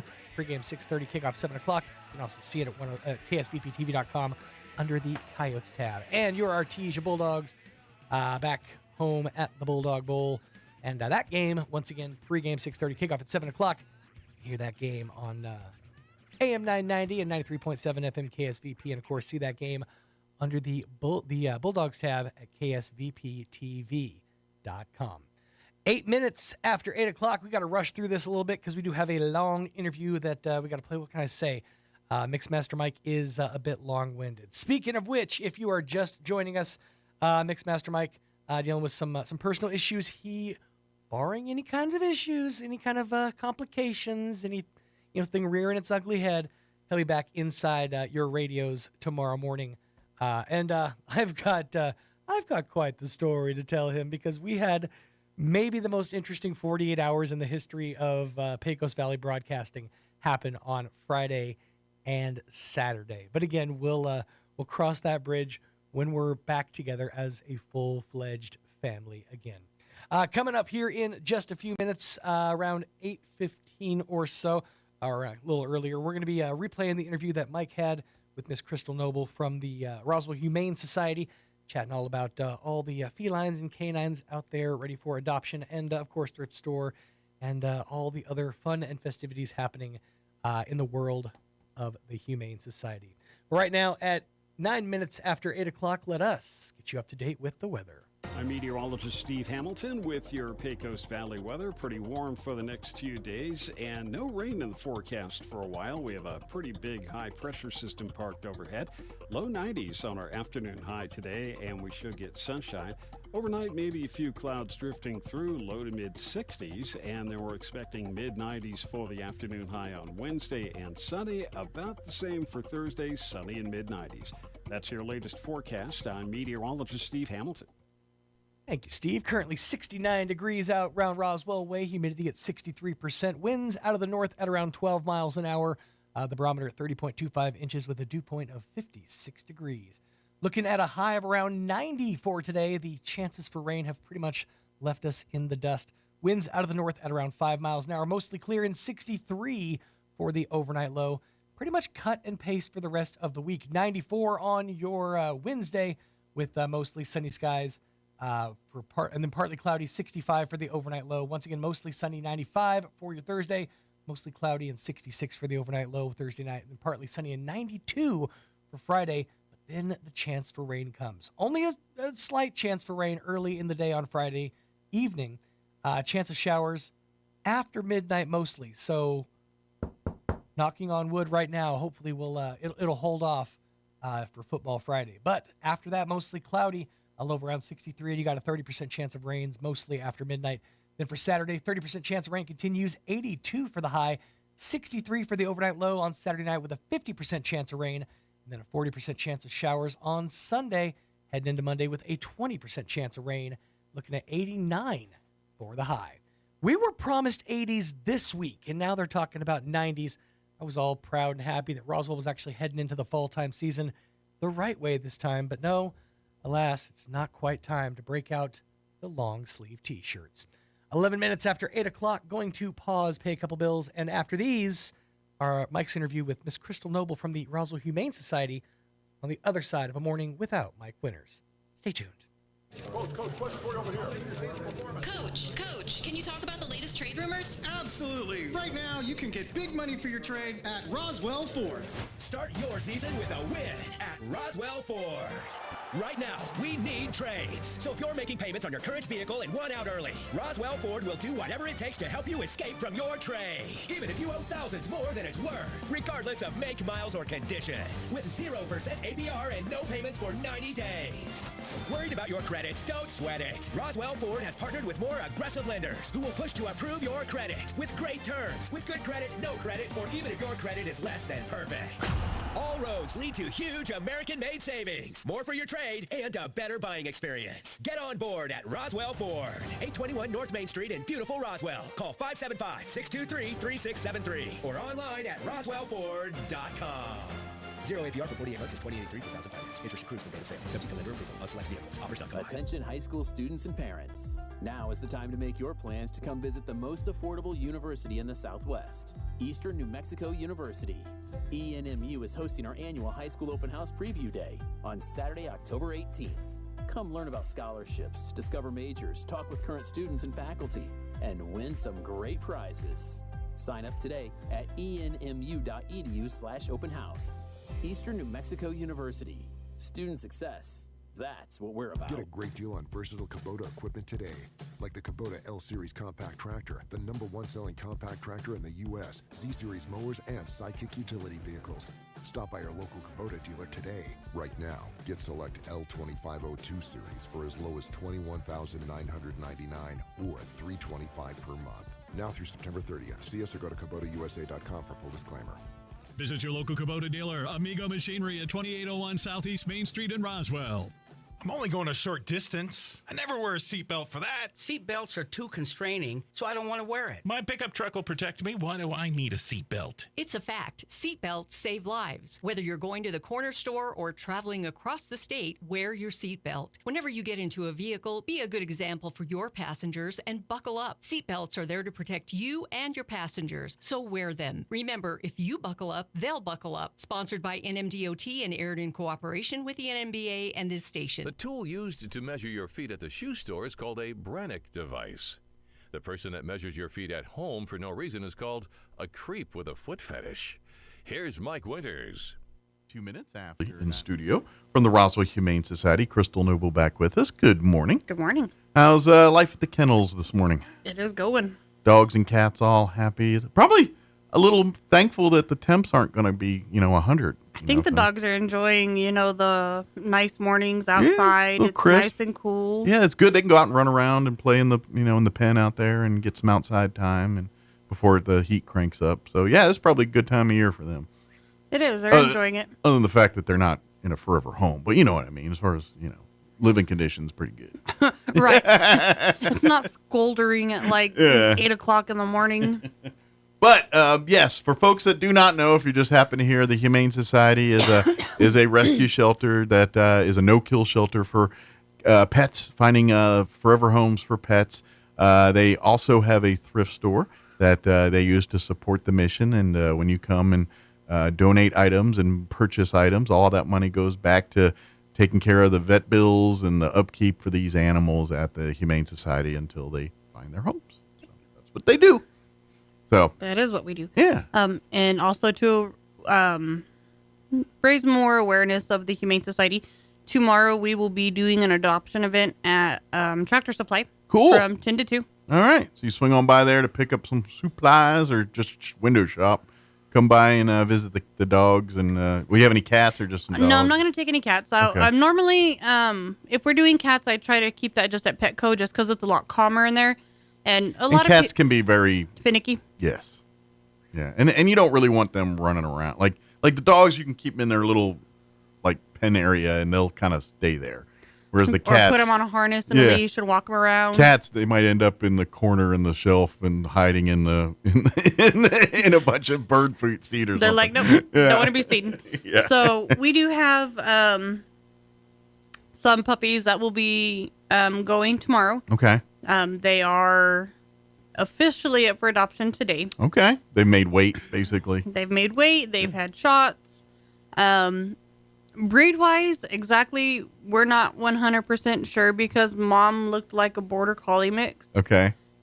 And there was a lot of other min dogs in the yard. Okay. So, but they don't look like Mom. They look like little Yorkie mixes. Okay. But there is some kind of collie in there. I mean, maybe but anyway, so look, it's probably going to be a smaller to medium Small, dog. medium, I would say, because Mom wasn't very big. Mom was 22 pounds. And I'm telling you right now, because of its mixed international flair there, it's probably going to be a very smart dog. I'm just saying. And healthier. And a healthy dog. So that would be a perfect family dog for somebody. Very cute, fluffy. We're going to take 3 of them out tomorrow. We do have 4 total. I would take all 4, but we have limited space where we're going to be at, so. Yeah, I'm sure Tractor Supply only has, they don't want to turn into a zoo out there. They still got to run a business. Right. And we are going to be indoors, to keep them in cool air, cool weather. Everyone will be thankful for that. Yes. Volunteers and pets included. Yes. If you want to sign up for memberships, they'll have membership forms out there. You can do that there if you want to make a donation. And that's a great way to support is becoming a member. It is. Again, your membership goes back to taking care of these animals. And especially maybe you're not able to adopt a pet because, you live in an apartment or, it's just not feasible for you to be a pet owner. But I get it. You're a pet lover. This is a great way to support is becoming a member. Becoming a volunteer and coming and walking dogs and hanging out with cats and dogs is a great way, too. And now that we're getting into the cooler temperatures, there's going to be more opportunities to go take dogs for walks. Once we stop getting our highs in like the 80s, where our highs are like 75, 80, around there. Like next Wednesday, you'll probably be able to take them for a walk. AM or PM. But as long as it's not pouring down raining, I'm guessing. But yeah. Well, yeah. But between those. I'm not going to say no to the rain, though. I'm about to say it. That doesn't stop me. I mean, depending No. on the dog, some love it, some not so much. Right. But as the weather, starts going into the F word that we're not going to say yet. That's right. As long as it's not, above 80, typically walking in the afternoons are going to be okay, too. And the reason we don't have anybody come in the afternoons when it's hotter is because, one, you have to go through an asphalt parking lot to get to the park. So it's going to burn their pads. Yeah. 2, we don't want them to get overheated or you overheated. And then 3, it's just miserable and nobody wants to walk or do anything when it's a million degrees outside. Now, if you want to hang out with the dogs, we can take you into we have the visitation the rooms. visit room. And If you don't, if your time is only available in the afternoon, we have an outside play run where you could go, it's covered, and throw one of the balls and fetch with one of the dogs or come into one of the rooms and be able to socialize and spend some time with them. It's pretty cheap therapy for you, just saying. Honestly, it is. And it's very cheap therapy for you. It's way less expensive than a psychiatrist. But depending on what's going on, for some people, equally therapeutic. So, yeah, I love it. It's a win-win. It's a great way for you to volunteer. And then who knows? Your situation changes. You move into a place that, great, now I can adopt a dog or adopt a cat. Yeah, and let's do this. And one of the things that we're having a big issue with for our larger dogs is a lot of landlords aren't allowing big dogs. Or apartments. Big dogs aren't apartment dogs. They need area to stretch their legs and have that capability of running around and moving around. we do have a lot of big dogs that are looking for homes. So if you are capable, you have the means, you have the yard. Fenced-in yard, yeah. You're a landlord or you're an owner and you don't mind, we have a lot of wonderful dogs. And when I say big dogs, I'm not talking about, like, Great Dane big. Gotcha. I'm talking about, like... Black Lab big. Black Lab big, yeah. Maybe 70 pounds, something like that, 60, 70 pounds. We have Eleanor. Okay. She's going on 5 years now because we've had her a year. We think she's a hound mix. You know, she's got, like, the hound ears, the hound face. She might have some pit bull, but she's not overly big. She's just muscular. Gotcha. That's kind of a pit bull, like short, squat, like they look like brick houses. You know. She looks like a pit bull, or she looks like a hound with muscles. Yeah. Really, that's what she looks like. Sure. She is the most loving dog. She just wants to have human interaction. She wants to be by you. That's cool.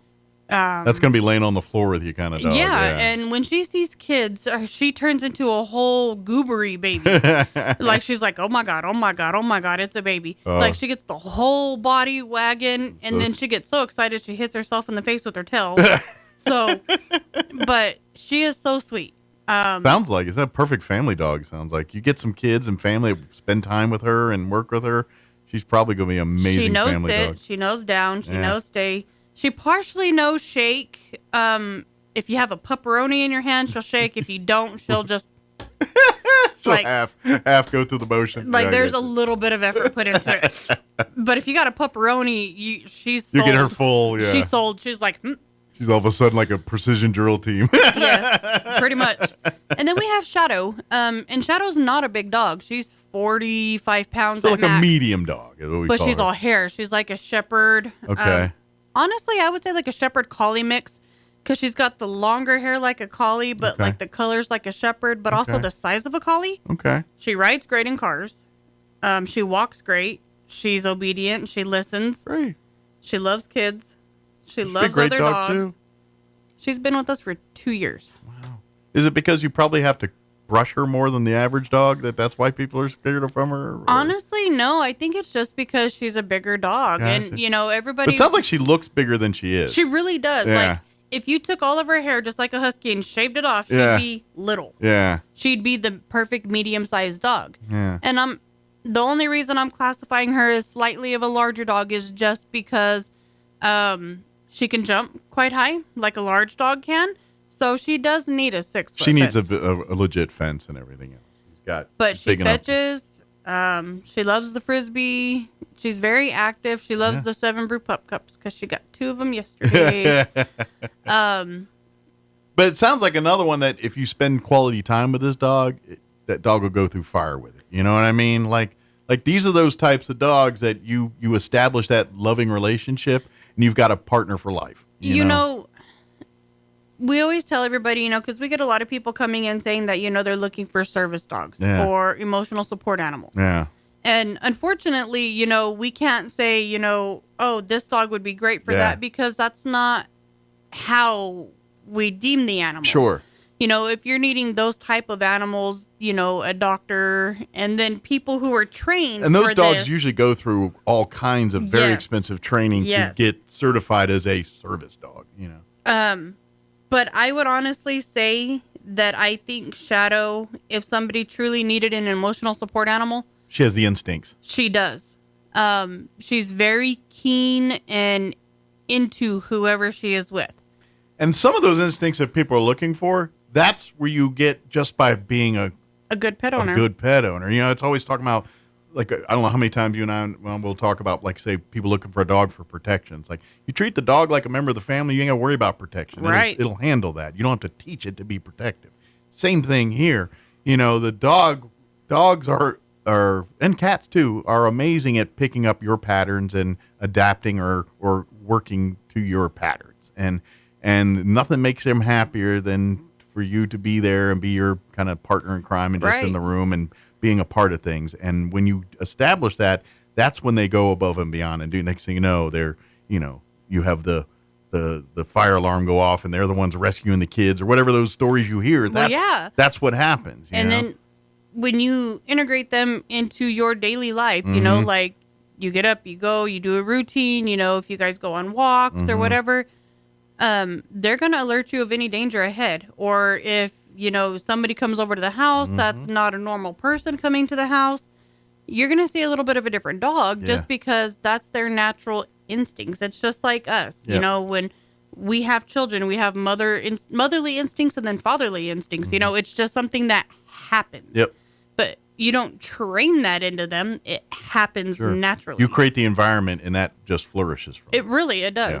Yep. And that's what it is. And so when people like you say, when they say they're looking for, I was like, look, at the end of the day, you're going to have to get this on program and some paperwork, and it costs thousands of dollars to train one of these dogs. And so you just can't roll up to an animal shelter and find a service dog. That's not how it works. However, like you're saying, if you're looking for a companion dog and things like that, I'm going to take a stab that you adopt one of these dogs and you raise it, treat it, make it a part of your world. The things you're looking for will, like you said, just naturally come out. And now you may not be able to legally walk around stores and everything else with them and get on planes with them. But when you're at home and when you have issues and the dog can address those things. Yeah, just because an animal's not certified as it doesn't mean they're not going to provide the same type of service. Exactly. Yeah. Yes. Okay. You're not going to come to the Humane Society and find some kind of registered service animal that's ready to go with because those literally cost thousands of dollars for one of those dogs to get through that training.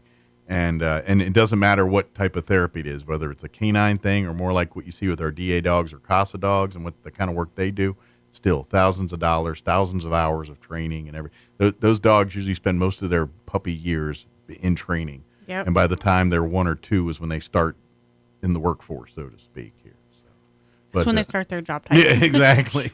But we have a few dogs that honestly, would be very good at just being a cuddle partner. Not too high energy, but also could use some activity. Sure. But at the end of the day, if you're sitting down watching TV, they're going to be sitting down watching TV too. Maybe that's the kind of dog that's good for each other, where it's like, I need to get out more. Maybe the dog will inspire you to do it, and vice versa. When you're ready to chill, you got a partner in crime to do that. We have a lot of people that come in and say, I need a dog because I need to get off the couch. I'm watching too much TV. That's a great reason. I need a dog that will, motivate me to go do stuff. And that's why we always say, like, pets are good for older folks. But again, there's caveats there. As long as the older person is within the health range to take care of that said animal. And if not, then no, it's not. And we try to be as cautious as we possibly can because we don't want to adopt out an animal that's going to hurt you by accident, or get in between your legs, trip you over, make you fall, break a hip. Yeah, that's why cats are double-edged sword for older folks. Is yes, they make great companions, but cats in the middle of the night tend to want to walk right in front of you and get in your way while you're trying to get around stuff. It's just their instinctual thing. I don't know. In their head, they think they're guiding you. I don't know what they're thinking, but either way, it could be a nightmare. It can be, and I know a lot of people have said in their mentality, you have to get it as a puppy and train it. Old dogs learn new tricks too. I can't tell you enough. That is an old thing where it says an old dog can't learn new tricks. No, they can. If you create the environment where they're happy, they'll do whatever you want them to. In essence, if you create that world and they're happy about it, they're like, I would be happy to sit for you right now or learn. Now, okay, maybe you're not going to teach a 10-year-old dog to run an AKC agility course. Yeah, I know that stuff. But to teach the dog to live in your world. To eat when you eat, to sleep when you sleep, to go out when you tell them to go out, or whatever that is. They adjust easily to that kind of. Yes, and so we try to encourage people that have like limited mobility, with walker wheelchairs. Some dogs are actually terrified of wheelchairs and walkers, and we see that every day in the kennel. We have people that come in and they're looking for a lap dog or a companion or something, and dogs are just scared of it because they're not. It's either unknown. Yeah, it's not like they've ever been introduced to it. Sure. And then it could be some case where maybe in their previous life there that someone was kind of mean to them that was in a wheelchair or cane, and So they see that thing and they associate that every time. That's right. I mean, but you don't know. And it could, most of the time it's just, that's scary because I've never seen that before. I don't know what it does. I want nothing to do with it. Right. And that's that mindset. And then there's some dogs that are like, oh, whatever.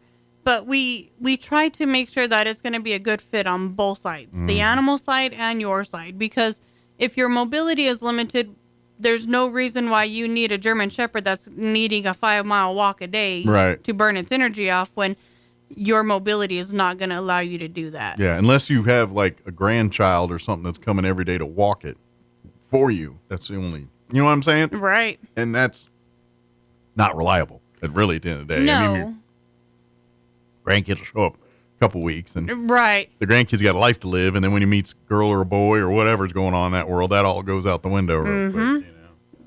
Yeah, that's but that you're right. That's the stuff you need to consider with this stuff. That's why, you know, the Humane Society and other organizations, you know, they say things like giving pets as gifts is a bad idea unless the recipient is fully a part of the adoption process. Yes. And now, everything if else. It is going to be coming holiday season too, and I cannot preach this enough. Grandma and Grandpa do not want a puppy for Christmas. No. If Grandma and Grandpa want a pet, like they've been discussing it with you, you know, oh, I think we should get a dog or a cat. That's not a spontaneous decision. If you want to pay for it for them, we are fine with that. But Grandma, a la gift certificate or something like that. Grandma and Grandpa need to come down and meet with the animals, pick out what suits them best. And make sure they're qualified. They at the end of the day, their home and their surroundings have to be the one that because that's where the pet's going to ultimately be living. Yes. So yes. And you know, we do go do home inspections. So depending on, you know, dog or cat, depends on what we're going to look for. Sure, yeah. Cat's a little different. I mean, you can because they're indoor cats only. Yes. They don't allow you to, or that's part of the agreement when you adopt a cat is not to be an outdoor cat. These are indoor cats, and so that's a little different.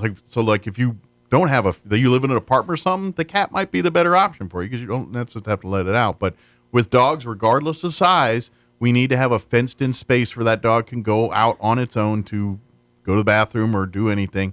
I know a lot of people like, well, I have a park nearby and I walk to them and you know what? I get that. And if you were that meticulous, good for you. But as a Humane Society, they do not adopt to those folks because the track record indicates otherwise. It does. And then also now with new city ordinances, you know, that have passed, the chain ban is in full effect. Mm-hmm. So even if you take your animal outside and put it on a chain to use the restroom, that's still illegal. As long as when the moment you leave, you'll become illegal. Now, if you want to sit there in a lawn chair with them the whole time, right, then you're fine. But the moment you go inside to get a Coke, guess what? You're in violation. Right. So, we've just found it easier to, if you don't have a fenced-in yard, I'm sorry, but you don't meet the qualifications. And I know a lot of people say it's hard to adopt a dog from us. But at the end of the day, that animal is our priority. Mm-hmm. And if your feelings got hurt, I do apologize. But I'm not here to make you happy. I'm here to make these animals happy. And we get it. We want to get loving. And yes, there's a lot of families that would be great loving. But it's the return of these animals back to where they're coming from is much higher with people that don't meet the qualifications that have been set forth. Yeah. It's just a track record of experience that and it would be one thing if pets were hard to come by here, but we're overpopulated. We got too many of them as it is. And because of the lack of fencing, lack of practices, lack of spay and neutering, this is why we're having these problems. Because when these people get tired of this dog or cat, and it's not that they just takes off and they never got the dog spayed or neutered, you know and I know exactly what happens next there. It's a matter of time. And that's why, okay, every pet, when it leaves this shelter, will be going to a vet to be spayed or neutered if it already does so. It will be microchipped regardless where you live because the shelter is in the city limits. Therefore, it has to abide by city laws. Every animal has to be microchipped and everything else and registered and vaccinated because you're registering from something within city limits. So all these are not negotiable things. And the standards that the Humane Society says as far as cats are indoor cats. Dogs have to be in a fenced in or provided with a outdoor location that they can't escape. Yeah. All of those are those rules. Now, the animal control right next door, they do not have some of the same rules on some of that stuff. They do have a great selection of animals you're rescuing. And so maybe if you are one of those people that I will be just fine walking dog to the park, I'm going to talk to animal control. They're going to be a little more less stickler on those kind of rules.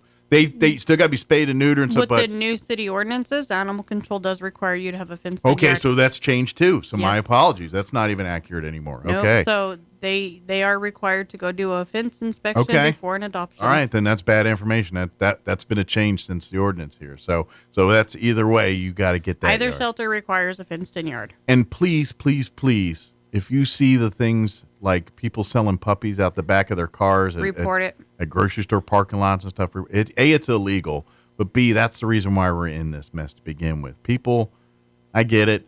They're not, people doing it with the best of intentions. I'm going to have a dog and I'm going to have a litter and I'm going to do the puppies. And then they do it all goofed up and don't. Look, if you want a pet, go to the animal control, go to the Humane Society, or if you need that special breed or whatever, go see a licensed, registered trainer of said dogs and breeder of said dogs and do it the right. That's why those dogs are a couple $1,000s, is because those people do the work necessary to do that correctly. The medical that's required, the testing, the vaccinations. Yeah. And if you're going through an actual breeder, 9 times out of 10, they're going to have all of their parvo vaccinations, and they will be microchipped prior to. Mm-hmm. Yeah, you get what you pay for sometimes on that honestly, you know what I mean? Yes, you pay a lot of money, but you do get the full package. Yes. But I don't encourage people to go to breeders, but if you're going to go to one that's reputable and one that is definitely, going to not charge you for a dog that's going to have parvo or distemper when you get it home. This is my advice. If you're a dog, wanting to be a dog owner or have a dog in your family, go adopt. Go rescue a pet. Unless you're going to enter dogs into the Kenilworth dog show or what, no one cares about your purebred, whatever it is, paper registered, whatever it is. They care about if your dog is a good dog. Does your dog behave? Does your dog not chew up my shoes? Does your dog not poop in my thing? Does your dog want to hang out with me? They don't care if it's a King Charles spotted, whatever, blue heeler, blah, blah, blah. Who cares? We're going to go into Italian names of dogs in a minute. It don't matter. And I'll tell you this, and I've said it 1,000 times, and you and I've, the mixed breed dogs are smarter, healthier, and more fun dogs to be around. That's just pound for pound the way it is. And so basically, just think of it this way. There's so many jokes about hillbilly rednecks and inbreeding dogs. When you have, or people, not dogs, when you get a purebred dog, it's basically inbred. This is why they all got the problem. You look at boxers and the short, all because they've been inbred so years now that they can't breathe right and they can't do. And so that, some of these dogs with problems, that's a making of humans because we've been basically inbreeding them for years for purposes, and to keep the gene line clean. And now you got these dogs that got weird medical issues and chromosome deals and the DNA ain't matching up right and everything else. It ain't DNA no more. It's NADA. Yeah. And so that's a problem. So to be honest, when you go down to the animal shelter here and you see that mixed collie, whatever else it could be, that dog's probably going to be a delight, smart, happy, healthy, and probably give you 15 years of wonderful life. You know what I mean? And if it's a littler dog, maybe even a little longer than that. It's just, that's the beauty of it. So please don't get wrapped up on, images and what I need, or does it look good under my arm or any of that hot mess. Let's treat it like the living thing it is and act accordingly. Right. Instead of it being an accessory to your thing, Yep. Remember that. Sorry, that was my 2-cent soapbox. It's okay. I need to throw in some thirst trap stuff. Yes, we got that. 'Tis the season to, with the holidays around the corner. It's not too early to start purchasing Christmas things. And they now have a seasonal section. Great. That's got, all holidays. So it could be a little bit of Christmas, a little bit of Halloween, a little bit of Thanksgiving, a little bit of New Year. It's like a hodgepodge of holiday. It is. All right. So as the F word is approaching us, they are sticking out F word weather clothing. Okay. They have a lot of joggers. Okay. Sweats, Nice. hoodies, jackets. Long sleeve tees. Yep. 'Tis the season. Anybody want to do some changing up on the inside of their house? They got a lot of curtains. Let's send Sean down. He's a big fan of long sleeve tee season. So maybe we can get on and get him down there. And he loves it. I'm a fan too, but not like he's a fan. He's a big fan. Yeah. Sean.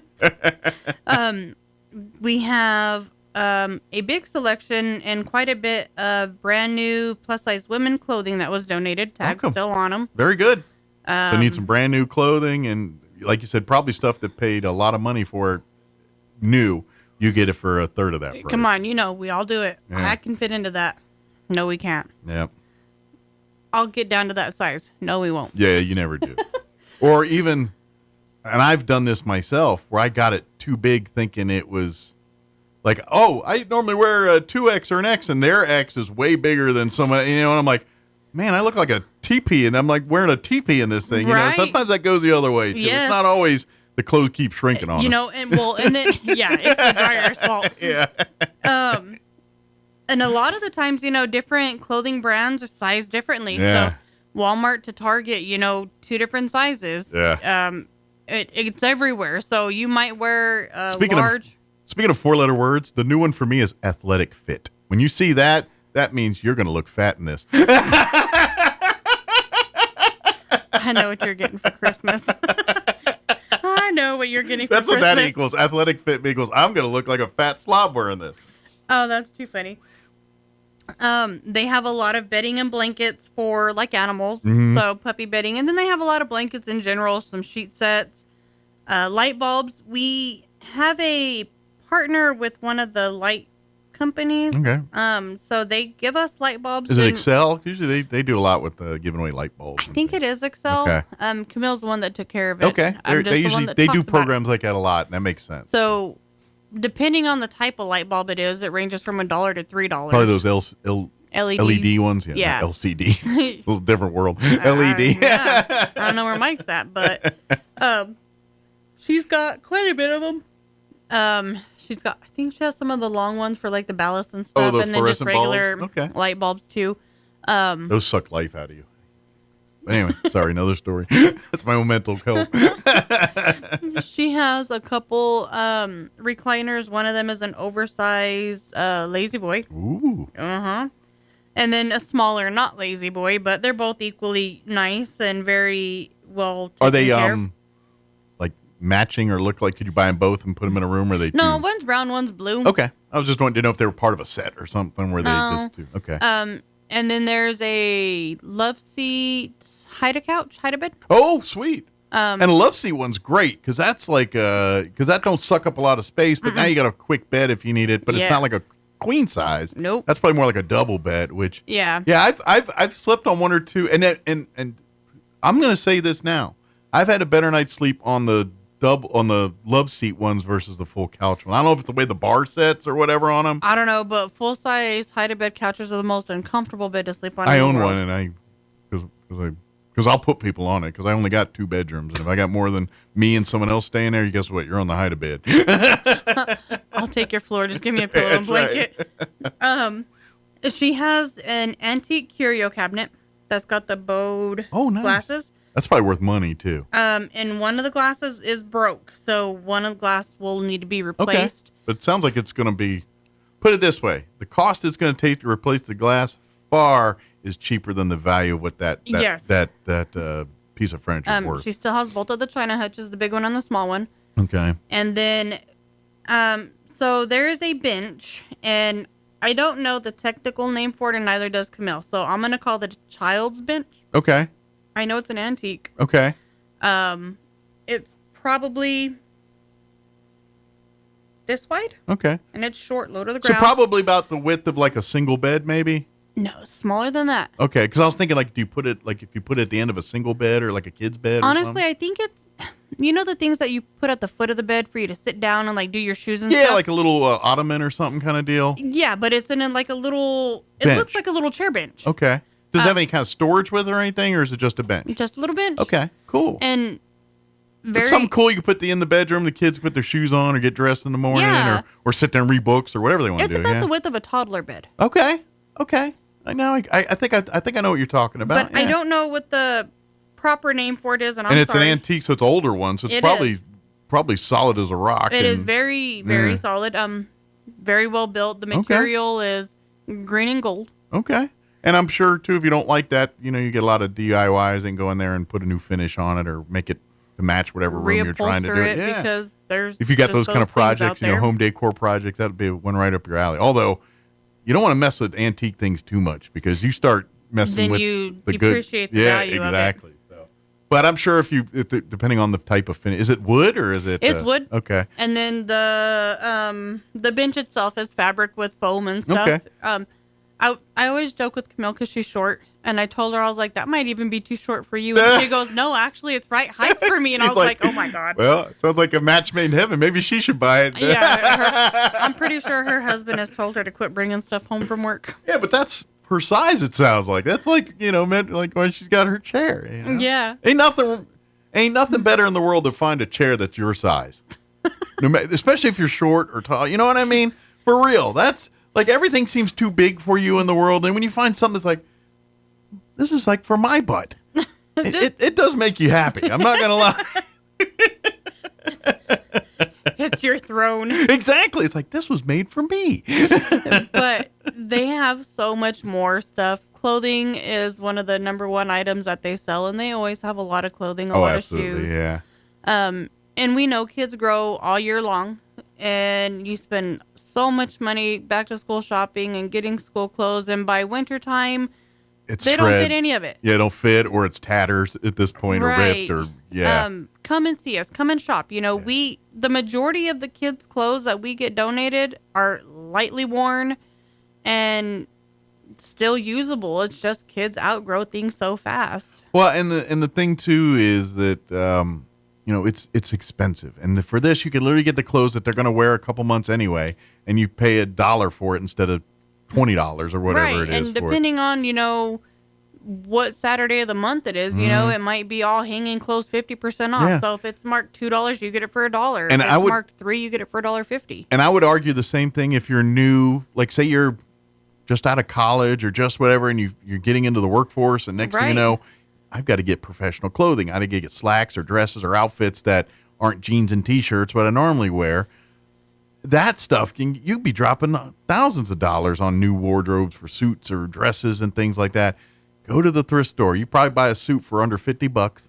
That'll get you, you know what I mean? Or you could certainly buy dress pants for a couple bucks a piece, or some dress shirts for a couple, and or a nice dress. And they have a ton of dress shoes. Yeah, and the shoes as well. You're dropping $100, $200 on dress shoes. You pay, what, $10, $20 for them there probably? Yep. Yeah. And if there's something specific, you're going to be in need of, a certain type of a suit or pants or something, talk to Camille. Tell her, hey, I got a little bit of time. This is what I'm going to be looking for. Yeah. If something comes in, call me. I will come and look at it. She'll put a bolo out for you on that. She Be on the will. lookout for all those things. Yeah. Just like with my future endeavors on Tuesday, she got me supplied with a good portion of the stuff that I needed. That's cool. That's cool. And again, we do thank folks for it keeps keep donating these items. You're the reason the shelter's open today because of your generosity. So. Really is. Yep. And Camille, right now, one of her employees is out because he's hurt, and so her capabilities of picking up a lot of stuff right now is a little bit limited. Okay. Unless you could physically help, then we bring can it help. on. Okay. We can help unload at the back. But always call ahead when Yes. you let Camille kind of do the logistics on that, so you can figure out when's the best time that they can either come pick it up or if you bring it in. Space does get limited certain times a year, and if we get a bunch of donations or we're about to have like you said, one of these holiday sales, and so there's a bunch of stuff in the back room there. Once that all gets out and goes, and we're like, oh, now I got plenty of room for your bedroom set or your freezer or whatever it is that you've got. And we are still looking for a refrigerator for the vaccinations that we talked about last yes, time. for the office itself. Yes, there for the office shelter. itself. Yeah. Camille can go get it. She does have a lift on the back of the truck. Okay, so, perfect. I will be out for a while. Good deal. So, you're gonna have some work done yourself. Yeah. You gotta get a hubcap replaced. my lug nuts fell off. So I got to get them resized. That's and, right. But we would appreciate it if you have one in your garage. I don't want to take your beer fridge, but if you'd really give up your beer fridge for us to have a vaccination fridge, Well, if you got two beer fridges. If you got two beer fridges, I want to come to your house. Let's go with one beer fridge. Yeah. If you've got two beer fridges, we need to talk. It's true, yeah. Or maybe perhaps a meeting or two, depending on how often you... Right? Phil said beer fridge. Yeah. But we're still looking for one. If you have, if you're not able to bring it, talk to Camille. Camille will go get it. Yeah, absolutely. Whatever we can do to make that happen, but that is something a priority for the shelter, so we can keep those medicines and things in the climate-controlled refrigerators. Yes. So, and who knows? If we got enough room, we can keep an ice cream treat or two for dogs from time to time. In there. Well, we have like the Girl Scouts. Occasionally they'll make like the peanut butter. Like a dog version. Treats, yeah. And they make them in little like balls, and so they have to stay refrigerated or frozen to keep them from going bad. Yeah. And so they'll make a lot. Okay. And then they'll individually package some for us to put in the freezer, so that way, we could pull them out, thaw them, give them to the dogs, or give them to the dogs frozen and make their mind. Let them play with it for a little while. Yeah. Trust me, they're happy either way. It's hot, so. Yeah, but say when it's 95 out, they could probably appreciate the frozen cookie ball there kind of thing. So, but so they get that all stuff. But I have never tried them, or personally, but I've never fed them to a dog or anything like the dog ice creams and stuff you see at the grocery stores now. And we occasionally do doggy ice cream day with Westlake, and it's a we make it there. It comes like the package comes, and then the liquid comes, and then we mix it, and then we throw it in the freezer, and then it's basically like Cool Whip for dogs. Okay, is the big difference sugar or the types of cream you use? Maybe some I don't know. Some is heavy. I don't know what the difference is. Why obviously it's not going to taste the same. Like your chocolate ice cream is not going to taste like the dog's chocolate. No, it's too rich. Our ice cream's too rich for their blood. Yeah. Right. Even some of our lower sugar ice cream. Absolutely. But, they do. And then, like, when you go to Seven Brew or Dairy Queen and you get a pup cup, the majority of the time it's just Cool Whip. Yeah. Gotcha. I was curious. Just all the time we're out of it. So come out tomorrow to the Tractor Supply. They're going to have some puppies out there. Come if you like to become a member or have any questions or want to get involved in of the Humane Society, come on out there. And, of course, if you want to adopt a puppy or a cat, come visit. They got the cats won't be there, but we can get you some pictures or talk to you about what's available, and then send you on down to the shelter to go visit with the cats if you want to do that too. So, and then don't forget the thrift store. Give out the hours and the phone numbers. Wednesday through Saturday, 10 to 4:30 is a thrift shop, and that's 623-9210. And then the kennels is Tuesday through Saturday, 10 to 12 and 1 to 4:30, and that's 622-8950. And come on down and shop. Don't forget, Wednesdays at 10 a.m. is New Day Friday at the thrift store. That's because they're closed Monday and Tuesday. Wednesday, when they reopen for the week, that's when the new stuff's on the shelves, and that's when the 10 o'clock club comes and does their thing. So if you want to see the new stuff each week, be there Wednesdays at 10 a.m. Yep. Good deal. Well, thank you, ma'am. Thank you.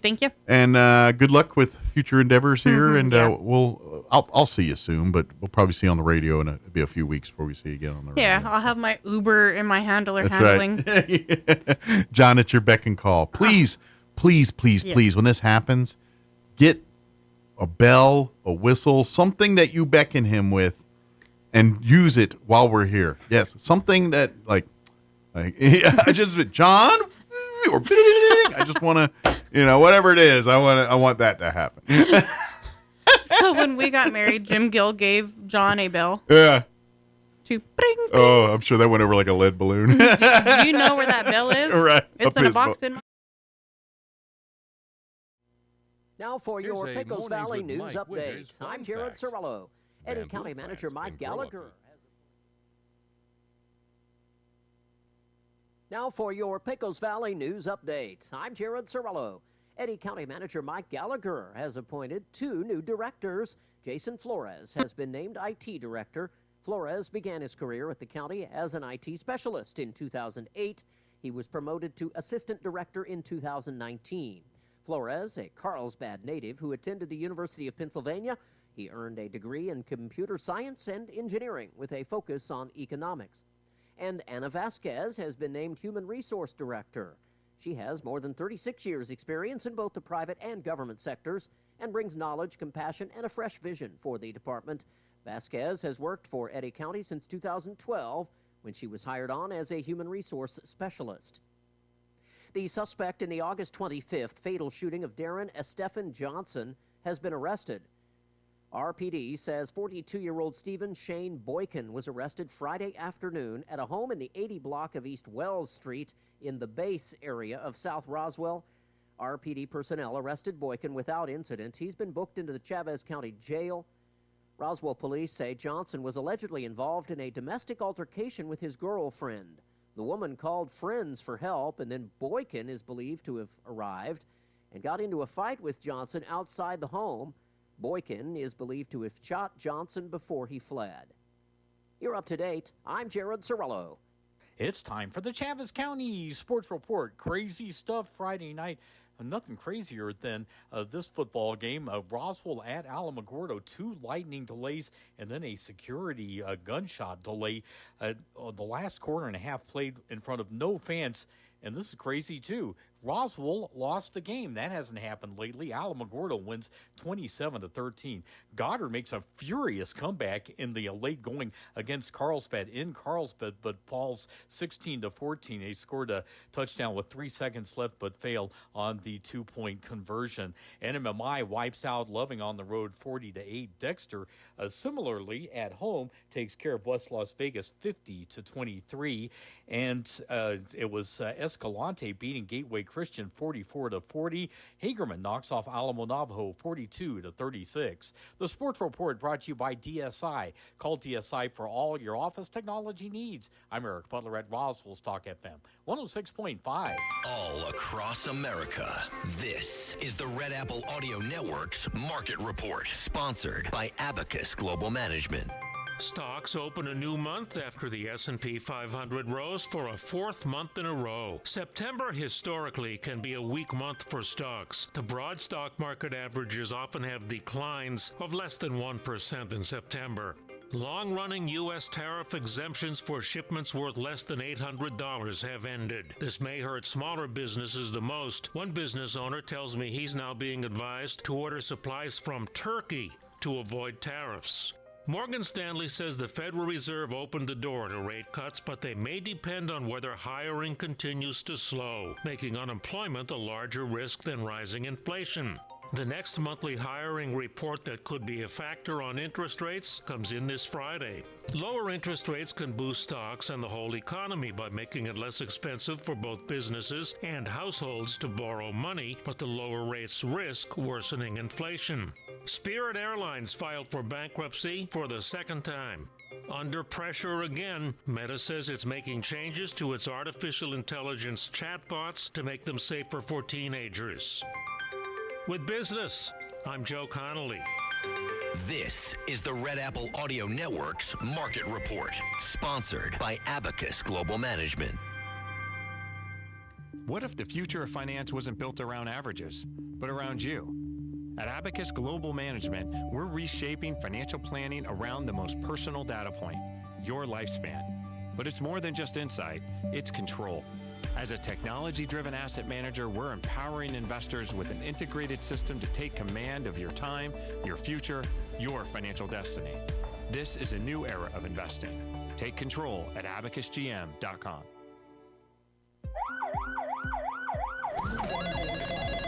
In a medical emergency, every second counts. Artesia General Hospital's emergency department is open 24/7, staffed with highly trained professionals ready to provide life-saving care when you need it most. Don't wait.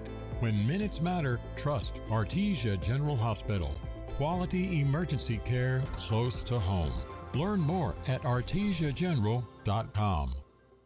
Roswell, your used car dealership is here. Tate Branch Roswell. Come experience the Tate Branch difference. We've got a huge selection of quality used cars, trucks, and SUVs, all at great prices with big discounts happening right now. And here's the best part. Every single used vehicle comes with our lifetime powertrain warranty at no extra cost. It's all backed by friendly hometown customer service that puts you first every time. So don't wait. Head to Tate Branch Roswell, 2000 West 2nd Street, and drive home happy today. Tate Branch Roswell. Come experience the difference. The great one, Mark Levin, is now in Roswell on 106.5 KEND Roswell. And we are closing in on 9 o'clock. Stay tuned. Next hour, we will have another interview. Right now, Town Hall News. Breaking news this hour from Town Hall. I'm Rich Thomason. Now that he has taken a big bite out of crime in Washington, D.C., President Trump would like to do the same thing in Chicago, but the prospect angers Democrat city and state leaders. Mayor Brandon Johnson telling a protest rally, no federal troops in the city of Chicago. What some have referred to as lawfares jeopardizing the Trump tariffs. A federal appeals court has ruled that Donald Trump illegally used emergency powers to impose sweeping tariffs, but left them in place for now. The court said the president wasn't legally allowed to declare national emergencies and impose import taxes on almost every country. It's a major legal blow for the White House, and the president took notice. He wrote on social media that if allowed to stand, this decision would literally destroy the U.S. Greg Clugston, Washington. China is hosting some of its key allies, including Russia, and from outward appearances, it seems that Moscow and Beijing are growing closer with each passing day. The BBC's Steve Lai is in Beijing. There's been a flurry of diplomacy over the last 2 days. We saw the SCO summit, and now leaders are gathering here in Beijing for more talks. President Putin was speaking very fondly of President Xi, calling him a dear friend. Well, for his part, President Xi told Putin that China-Russia relations have withstood the test of international changes, adding that Beijing was willing to work with Moscow to promote what he called the construction of a more just and reasonable global governance system. North Korea dictator Kim Jong-un is also in Beijing. President Trump is reportedly set to announce a relocation of U.S. Space Command from its temporary headquarters in Colorado to Alabama. That would reverse a Biden-era decision, and that's according to two sources speaking with the AP. On Wall Street, the Dow is down 386 points, NASDAQ off 271. More on these stories at townhall.com. Everybody wants cheap airfare, but where do you find it? You call low-cost airlines. Their prices are direct from the airlines, and they're so low you can't find these fares published anywhere. They specialize in cheap flights, discount hotel rooms, cheap car rental rates, and great package deals anywhere around the world. Wherever you want to go, they can help you get there cheaply and with a best price guarantee. If you want the lowest prices on your airline tickets or other travel services, call now. That's right, call. That's the only way to get these rates. Experts are standing by 24/7 to get you the cheapest airfare and hotel rates available. So don't wait. Call right now for the lowest travel prices anywhere and for great last-minute travel deals, too. Call 866-755-5300. That's 866-755-5300. Again, that's 866-755-5300. Call us right now. A landslide has wiped out an entire village in Sudan's Darfur region. Around 1,000 people were killed. A rebel group controlling the area reported the disaster late Monday. The landslide occurred Sunday in a village in central Darfur's Mara Mountains after days of heavy rainfall in late August. The Sudan Liberation Movement Army says initial information indicates the death of all village residents, with only one survivor. Rebel officials also say the landslide completely leveled the village. Correspondent Andrew Stewart. The death toll from the earthquake in a remote area of eastern Afghanistan has risen to above 1,400, several thousand people injured. The magnitude 6 quake struck late Sunday in several provinces. It flattened villages and trapped people under the rubble of homes constructed primarily of mud, bricks, and wood. News and analysis at townhall.com. Lawmakers in Oregon considering ways to fill a transportation funding gap, the result of more EVs on the road. The transportation funding package includes a proposal that would make Oregon the second U.S. state to require electric vehicle owners to enroll in a pay-per-mile program. States are facing transportation budget shortfalls, partly stemming from projected declines in gas tax revenues as more people adopt fuel-efficient and electric cars. In 2023, Hawaii became the first state to create a mandatory road usage charge for EVs. Keith Peters, Washington. The National Hurricane Center is keeping a close eye on the movement of Hurricane Kiko, which is formed out in the eastern Pacific, and it's said to be moving slowly in a westerly direction. At this point, no coastal watches or warnings have been issued. Storm expected to strengthen in the coming days. More on these stories at townhall.com.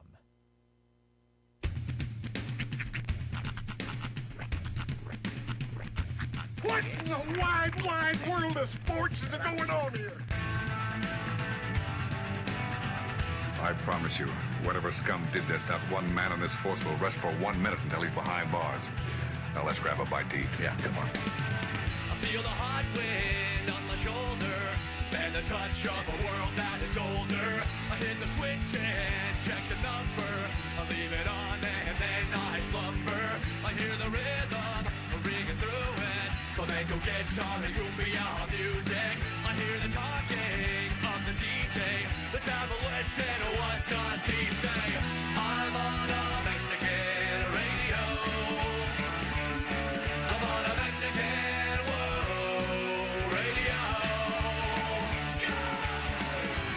Broadcasting live from high atop the J.P. White Building in downtown Roswell, New Mexico.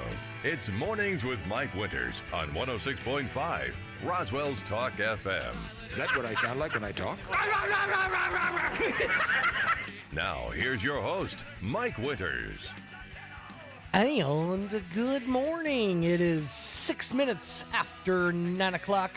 Welcome to hour number 3. Trace Inviernos of A Morning Without Mike Winters on 106.5 Roswell's Talk FM. Happy Tuesday. I know you're going to have Monday on the brain all day today. In fact, it's already happened to me. As I was reading the forecast earlier, I realized I was already on Wednesday night, and I'm like, wait, what happened to Tuesday? And I realized that today is Tuesday, and so, yes, it's going to happen again and again and again. But welcome to the other side of your Labor Day weekend, and of course that means the unofficial start of the fall time season. And you're really already starting to kind of smell it. Like we had a little get together over the weekend, and one of my friends was gifted a candle, and it was passed around. You know, as whenever a candle is gifted, it gets passed around, and everybody gets them a good sniff. You know, and I think it was like a vanilla cake thing, but it invokes the sense of fall.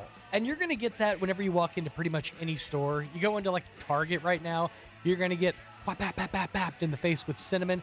You can do it all year long if you just walk into a Hobby Lobby. Because I can't explain it, but a Hobby Lobby just smells of Christmas all year long. And especially right this time of year, the fall time, the winter time, the Christmas of it all, it's really starting to appear.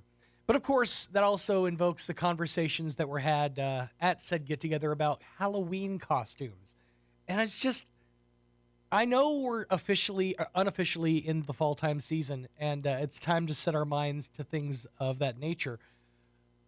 I always just feel like it's too early. Then again, I am that guy who always feels like it's too early until it's like a week before. I'm like, oh my God, what are we going to do? So maybe I should start thinking a little early. And I'm not really sure which direction I'm going to go this year. I still have a lot of thought to do. As my daughter said, we'll just go to the Spirit Halloween and figure it out from there. I mean, I appreciate your attitude, but I don't get inspired inside the store. I like to be inspired, before I head out and then go out with a list. That being said, it's still up in the air. I'm hearing a lot of Addams Family, or technically a lot of Wednesday themed costumes getting tossed around. That's real big. I might do like a Squid Game thing. I feel like that's something I could pull off without dying of a heat stroke. Then again, it is a full head costume. I digress. Halloween is technically right around the corner, as my friend likes to say. If it's September, the spooky season has begun. So welcome to it. And I guess it's time to start thinking about it, isn't it? There you go. So, Mom, Dad, be ready for the questions to be coming your way, or at least the ideas, the suggestions. I'm sure that my son's going to want to do something that's topical, maybe like Steve from Minecraft movie or something. And my daughter generally just wants to go with something that's adorable, like, a rainbow or kitty or something. So we'll figure it out from here. But spooky season has begun. It is time to start your planning. Let me give you the rundown for this hour of the program. Coming up here in just a few minutes, we'll get you up to date with the weather. Then we'll be replaying the interview that Mike had with Don Weld and Steve Alvarez from the Friends of Bitter Lake. Of course, the busy season for them is fast approaching. You're already seeing all the dragonflies starting to make their way towards Roswell, and we are just mere days away from Dragonfly Fest 2025. So they'll give you the rundown on that and what to expect in the fall time season ahead from Bitter Lakes National Wildlife Refuge. More on that coming up here in just a few minutes. But right now, at 10 minutes after 9 o'clock, let us get you up to date with the weather. I'm meteorologist Steve Hamilton with your Pecos Valley weather. Pretty warm for the next few days and no rain in the forecast for a while. We have a pretty big high pressure system parked overhead. Low 90s on our afternoon high today, and we should get sunshine. Overnight, maybe a few clouds drifting through, low to mid 60s, and then we're expecting mid 90s for the afternoon high on Wednesday and sunny. About the same for Thursday, sunny and mid 90s. That's your latest forecast. I'm meteorologist Steve Hamilton. Thank you, Steve. Currently 73 degrees around Roswell Way. Humidity is at about 57%. Winds out of the north at about 15 miles an hour.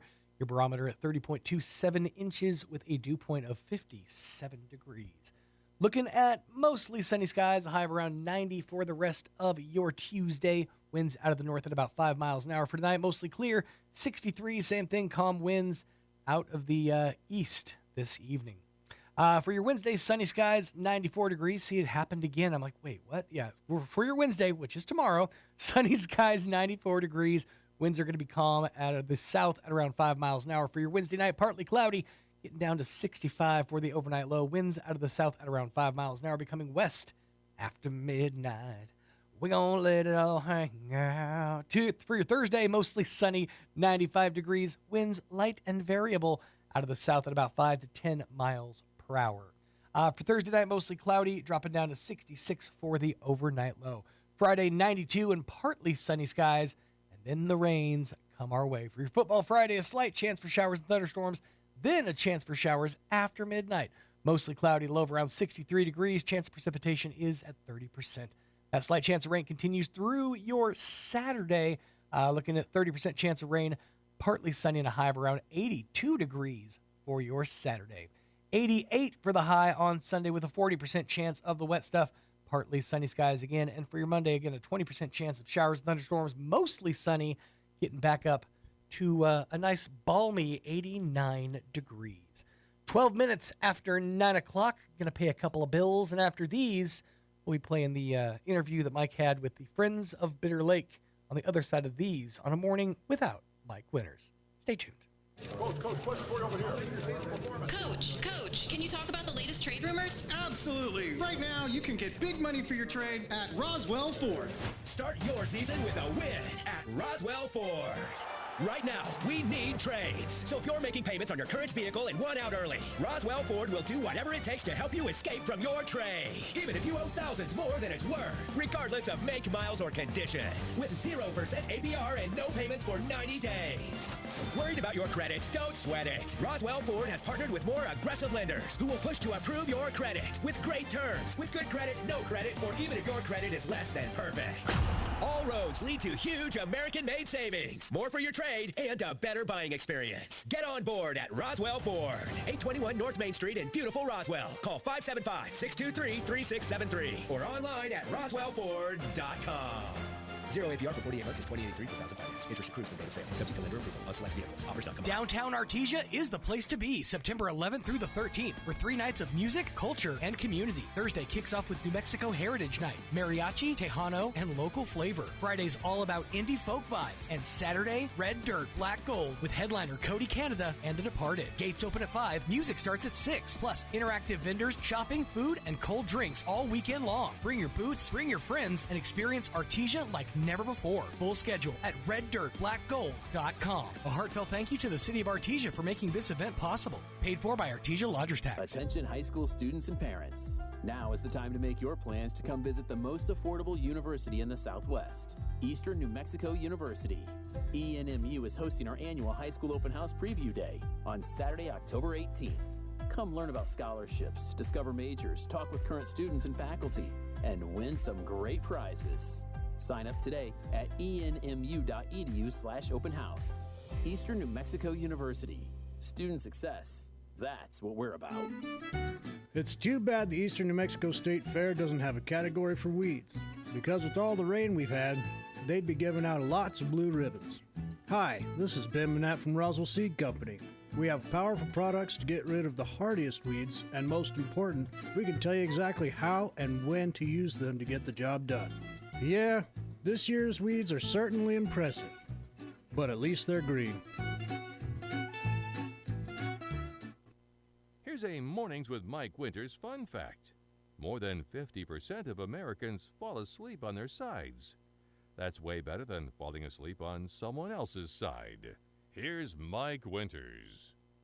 Now officially in studio with Bitter Lake Wildlife Refuge. Of course, with the Friends of Bitter Lake, Don Weld back with us. And for, I say, weeks or a few short months, we got, how much time you got left, Steve, before he officially retires here? End of December. And so you got a couple more months here. 4 more months. Steve Alvarez, he's actually, I always call him the park ranger, so to speak, of Bitter Lake Wildlife Refuge. That's what I am. He's got a way fancier title, but that's, he's the one chasing Yogi Bear around the park there. There you go. That's right. Mostly snakes. Yeah, most of this is snakes and various critters and things and plants. Plants that ain't supposed to be there, and plants, welcoming the ones in and kicking the other ones out. But that's right. But first off, welcome back, and Steve, this I guess this will probably be one of the last few times as a part of Bitter Lake we get to talk to you on the radio here. Yeah. Although Don's already recruiting him for the Friends of Bitter Lake already. I'm trying. He's trying. I'm taking a year off. Yeah. Well, you are retiring. You got to go see the world a little bit, and I'm sure family members have a few plans for you post-retirement. So this next September, we're hoping to take a safari cruise Africa. Oh, cool! See the migration of wildebeest. So nice. See that. We're excited about. So that. You're a pretty knowledgeable dude on these types of things. Do you need a guide? Or are you kind of like, I'm pretty. No, we'll go with a group. Yeah. Well, I mean, just to know the lay of the land's probably pretty. They don't. It's not a good idea to just gallivant in places like Africa if you don't know where you're going. You know what I mean? Like, I'm just gonna take a walkabout a little bit here. Yeah. Don't worry about lions. Yeah, there'll be lions or politics. That's right. But that'll be cool. So, have you done anything like that before? Or this be your first time? Not this. We went on a cruise to Greece one time. Okay. That was really interesting. Well, a cruise is different than a safari. Yeah, the safari will be your first time. Cruise is your longest trip is to the buffet. That's true. Pretty much. Safari, the buffet comes to you. You're the buffet sometimes, depending on. That's true. If you aren't careful, you could be. That comes to you here. I can attest to that. Yeah. But cool. But this coming up, we're just weeks away from I would say, arguably say the biggest event that happens at Bitter Lake Wildlife Refuge, the annual Dragonfly Festival. Yeah. 2025 is getting ready to come here that weekend of September 5th and 6th. Correct. It is a full weekend of events. They start Friday night with usually a lecture talk and a star, weather permitting, of course, usually a star watch party, and then Saturday is that day of the tours, and then Saturday is the big events happen, and then Sunday morning until about midday they'll usually have a few spillover tours of like the wildlife or dragonfly tours for people that didn't get a chance to do it on Saturdays. Yeah, that's right. On Friday we have Karen Gaines. She used to be one of our student interns there, and did, I think her master's there and she's real knowledgeable on dragonflies, especially at Bitter Lake. So she spent a lot of time in hip waders in the water out there. Yeah, all the time. Every time you see somebody out in the marsh, it was her. It was her. So she'll be doing a PowerPoint presentation on Friday night at 6:30. Cool. It's normally it gets full, so try to get there early. I would say probably around 6 o'clock. And it's not an RSVP thing. It's just kind of first come, first show. Yeah. Our but when the little auditorium fills up there, then we're filled up. We fill about 50 people, and then we're done. I mean, and then following her program, we have the Roswell Astronomy Club. Will set up their telescopes. Yeah. And it's been pretty successful. We've had quite a bit of viewing out there afterwards. Weather's cooperated in the last few years. Well, the big thing is the clouds. That's the one that kills. Yeah. But the beauty of it is for folks who've never been out to Bitter Lake, you're out in the country out there. Correct, and that's why they love going out there. It's dark out there, and it's a great place to look at the stars and all that stuff. Yeah, they had some pretty good stuff out there. So if you do get there and I missed the dragonfly talk because I'm number 51 in that room or whatever it is. Exactly. Stick around and hang out for the watch party and because they love folks just coming. And of course, if you do have your own telescopes and stuff, they usually encourage you to bring those stuff. But if you don't, there's usually always someone there let you take a gander through their telescopes. And we'll set up in the back of the visitor center. There's like a little deck back there. They got a little observation deck back there. Exactly. And it's really and generally speaking, that's because you don't really get a lot of opportunities to hang out at Bitter Lake after dark. No, officially the refuge is closed after dark. So it's one of the few opportunities to kind of see Bitter Lake and the nighttime life of what it's out there. Because once it gets dark, the only people out there are animals, plant life, and maybe the occasional worker or something working on something out there. That's about it. Or a resident that lives out in that area. Yeah. They're supposed to be there. We do have a couple of residents there. A couple people live out there, and their neighbors are the coyotes, the coyotes, and the dragonflies, and the pronghorns, and they got temporary crane visitors from time to time and things like that. Hear them at night. The noise. But the cool thing is the Dragonfly Festival is just a lot of fun. Now. I invite you to go to the Friends of Bitter Lake website. I think it's like Friends of Bitter Lake WR.org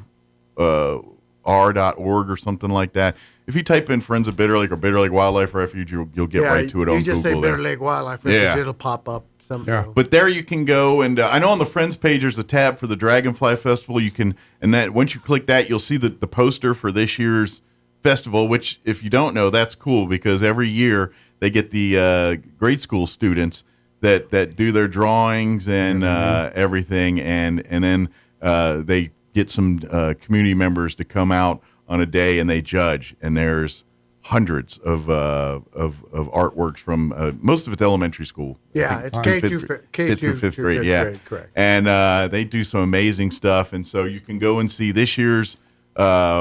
Overall winner and the poster there and everything, and then you see the other winners. Who was that? I can't remember his name. I didn't. I've got it too. I know I'm slipping right now. It was a few months ago this was done.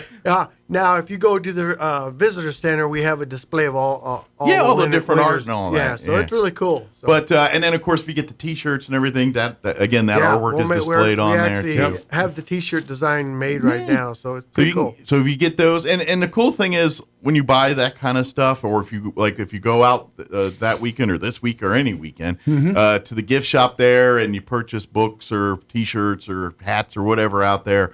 All of that money goes back to the Friends of Bitter Lake organization, which in turn goes back into projects out at the refuge. Correct. There. For an instance, the blind stand that's out there, the bird blind and all that stuff. That was a project that paid, the buying books out of that gift shop paid for that kind of. Yeah, the winner is Diego Sepulveda. And he's a third grader from Monterey Elementary. So, well, he's already more advanced at art than I am. It's a cool picture.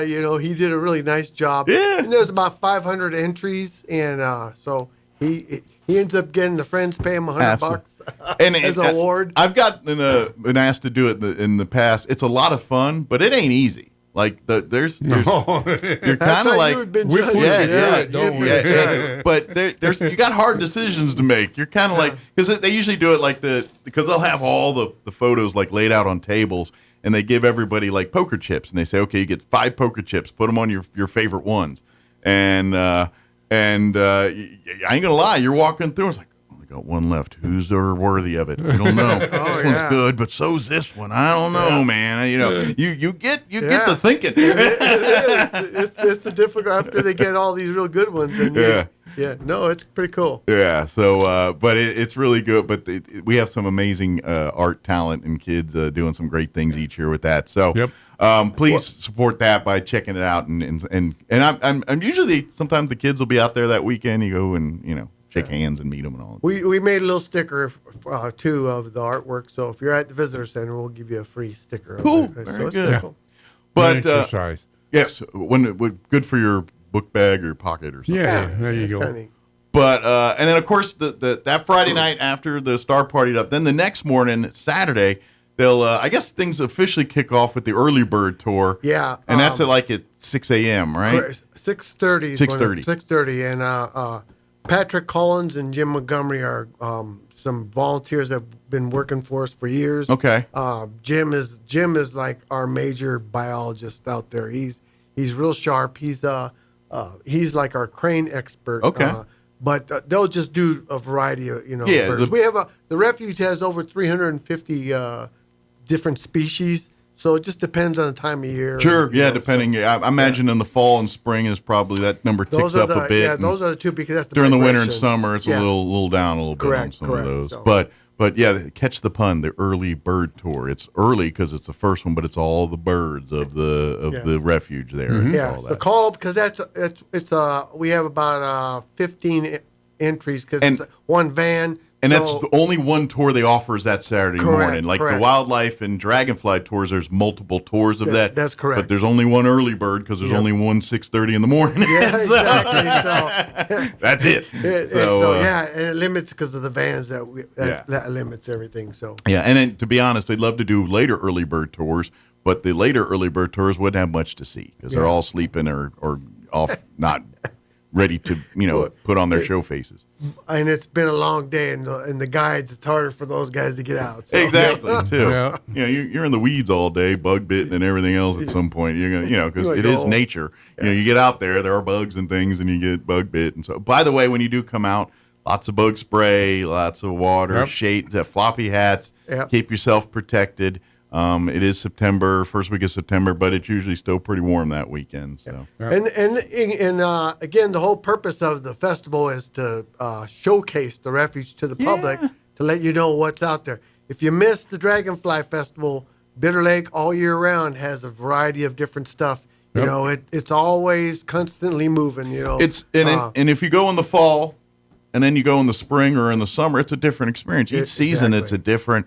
It's like a different map or a different, scene landscape out there. Yeah. We get people that come out there and they love it because of it changes. 1 minute they're not seeing anything, and then the next day they see all kinds of things. Absolutely, And so that's what's the beauty. But this time of year is really great to see the dragonflies and to see all that. So, like we said, there's the early bird tour, but then there's 2 other types of group tours you can sign up. Again, these are all free. Yeah. The Dragonfly Tour, which you can, that's why we're here to see the highlight of the Dragonfly Tours. We have some Dragonfly specialists, Mm-hmm. and they've been coming for years. Veterans, they know their dragonflies real well. And what they do is they will have a van for each tour guide, and they take you out into the refuge. It's an 1.5-hour tour. They go out with big dragonfly nets and catch dragonflies and bring them up to you, show you, talk to you about. And people are amazed about what they really don't know about dragonflies. It's pretty. It's pretty fascinating. And Bitter Lake, there's over 500 wildlife refuges in the country, and Bitter Lake is known. We have mostly for our birds and all that stuff, but as a special thing is we have over 100 species of dragonflies there, which is unique.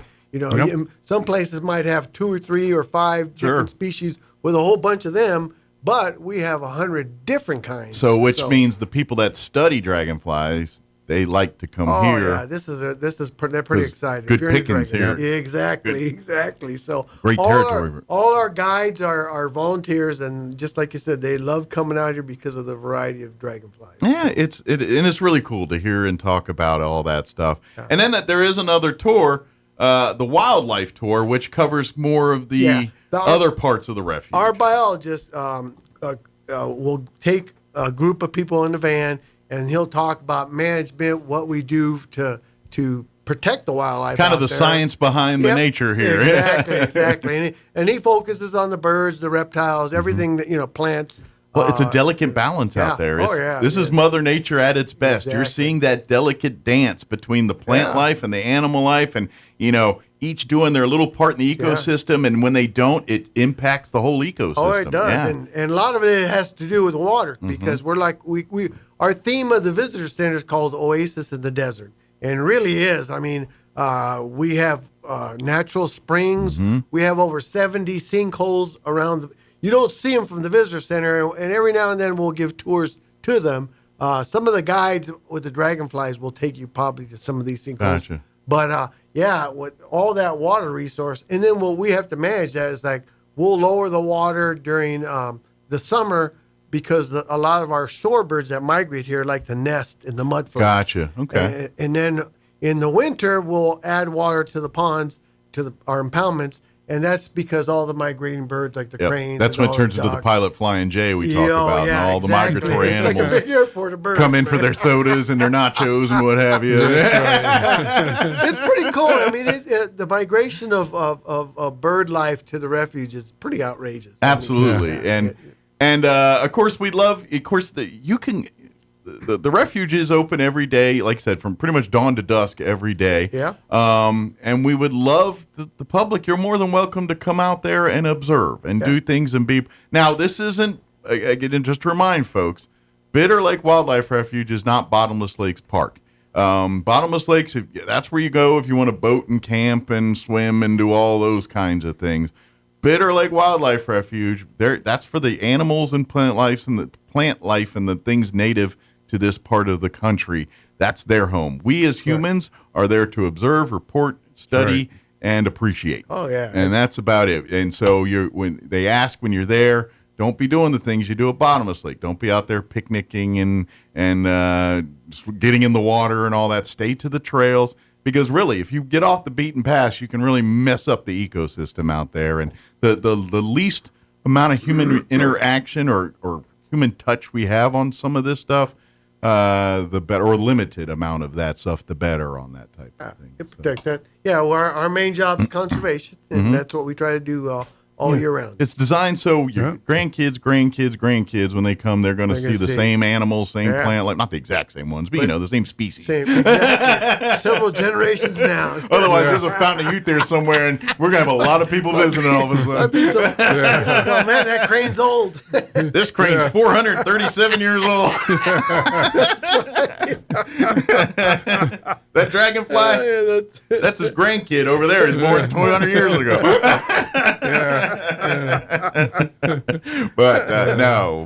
But that's really what it's for. And so I would encourage families to come. You don't have to wait till September 5th and 6th to come out.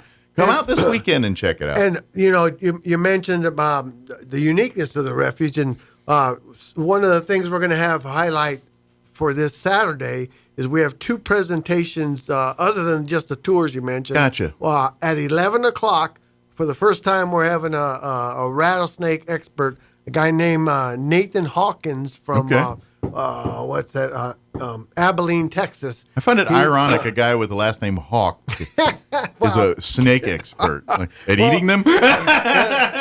He's gonna bring I think a sample of every rattlesnake species found in New Mexico. Okay. And he's gonna have a display there for people to see. And then at 11 o'clock, he's going to actually be doing a presentation in our auditorium. And that's first come, first serve. That's going to be I haven't talked to him or seen his program, but other friends of mine mentioned that we need. They really enjoy it. Yeah, they said he's really knowledgeable. Well, and so I don't care what you say. If you live in New Mexico, you should have some knowledge of rattlesnakes. Yeah, he'll I mean, you don't have to be an expert, but you got to know what you're looking at, know the dangers it presents, and know how to steer clear of it. Exactly. And they are a part of our ecology. Yeah, We need them. and to know the different types. I mean, you don't need to know their whole lifestyle, but you can definitely know their patterns and know, all right, this one's more aggressive, stay farther back, or this one's pretty docile, you just walk by it and leave it alone, it'll be fine. And I tell new employees or new volunteers or whatever, I say, hey, I've worked about 8 national parks and 3 national wildlife refuges, and this is #1 spot of rattlesnake population I've ever seen. So, you've got to be careful, but quite the assortment of them here.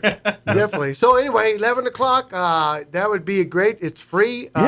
Come to the auditorium. I would probably get there around 10:30 because once it's full, we're gonna. Well, it also, especially when you're out there, and if it's a warmer Saturday. Air-conditioned things get very popular all of a sudden. I'm just saying. That's true. You never know with the weather. The other program we have, and she's come back before, Laura McCain, she's done a great job. She's a former teacher, and she does a presentation on hawks. Raptors of New Mexico. She's Jameis Snake. No, I'm just kidding. She has about maybe 5-6 different kind of birds of prey, from owls to turkey vultures. She brings them in, and they'll be in the auditorium. She'll also have them on a table for display later during the day. They're just cool because they're big birds. Yeah, I mean, that's it. All the birds of prey are big. They are really cool, and so she's real knowledgeable, and she relates real well with the audience as a former school teacher. She's just really enthusiastic. I hopefully folks check that out because people don't realize how big birds are. Like you see movies and things, but if you ever line up next to a bald eagle or something like that, their talons are as big as your head sometimes. And you're like, they get a hold of like. There's a reason sometimes eagles are picking up like deer and flying off with them. They don't joke around.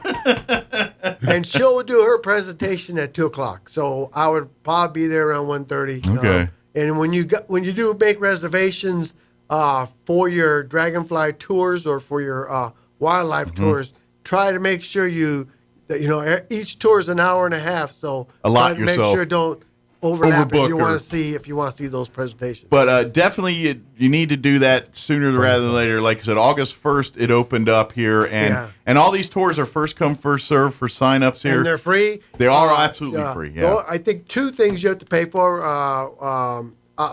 The coffee place is out of this world. I can't remember. Stellar Coffee. Stellar Coffee is going to be setting up a trailer. So you'll have to pay if you want coffee there. So you want coffee and drinks. And they'll have hot and cold coffees. A local some hot early, something cold a little later. Yeah, probably. they'll be there in the morning, and then they'll be leaving around 1:00. Okay. So, they'll be selling pastries. I'm about to say they usually have pretty good baked goods and things too. Yeah. So you're going to feel peckish. You're going to want to visit them. Food wise, the scouts, local scout troops here will be setting up a hot dogs or hamburgers. I can't remember. They change from different year to year, but they'll be setting up a little tent, and they'll be cooking hot dogs and for sale to support the scouts. Yeah, exactly. That pays for trips to camp and all the various things. And matter of fact, I always know this when we talk with Don. Speaking of scouts, if there's some Eagle Scout students are trying to get their Eagle Scout, I know there's a few projects out at Bitter Lake Wildlife Refuge that might be really worthy of an Eagle Scout project. Yeah, exactly. Contact the refuge, and then we'll see what we can do. So, part of it is the scout camp.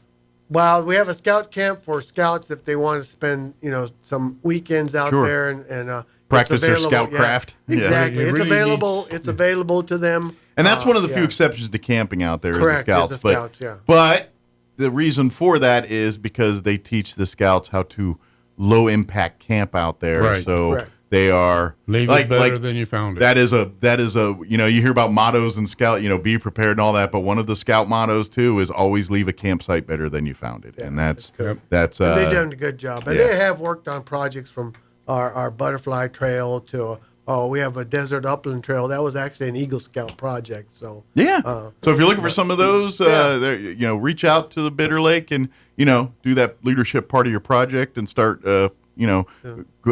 calling or coming by, and let's see what we can do to help each other out. Exactly. Another thing, Mike, that Don here mentioned to me that we need to go ahead and let people know is Sure. We're going to be releasing 150 monarch butterflies. Yeah, that's kind of been a tradition at Dragonfly for the last several years. Yeah. At 12 noon, we'll be doing that. That's a pretty you cool need shirt. to call us to get tickets. Put your name on there.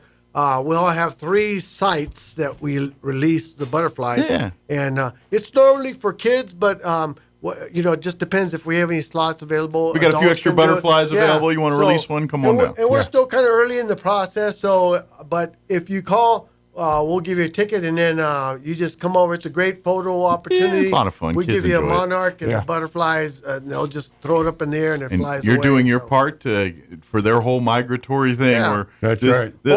Over the years, in fact, Fish and Wildlife has been real concerned about their populations. Sure. A lot of them, The most numbers of have them been- migrate down, generations migrate down to Mexico, and then they come back up North America. But those numbers aren't as much moving. Exactly. So they're. Well, I know you guys have been kind of planting the seeds here for the last several years and in integrating a new batch, I guess you say, or flock or whatever. Help out anyway. Yeah. And you can help personally yourself by your home gardens if you try to plant milkweed, because that's what the monarchs they'll lay the eggs on there, and they'll grow up. When they eat the sap in the plant, monarchs have that orange color. It's because it's a warning to other predators. If you the colors are you defense eat me, mechanism.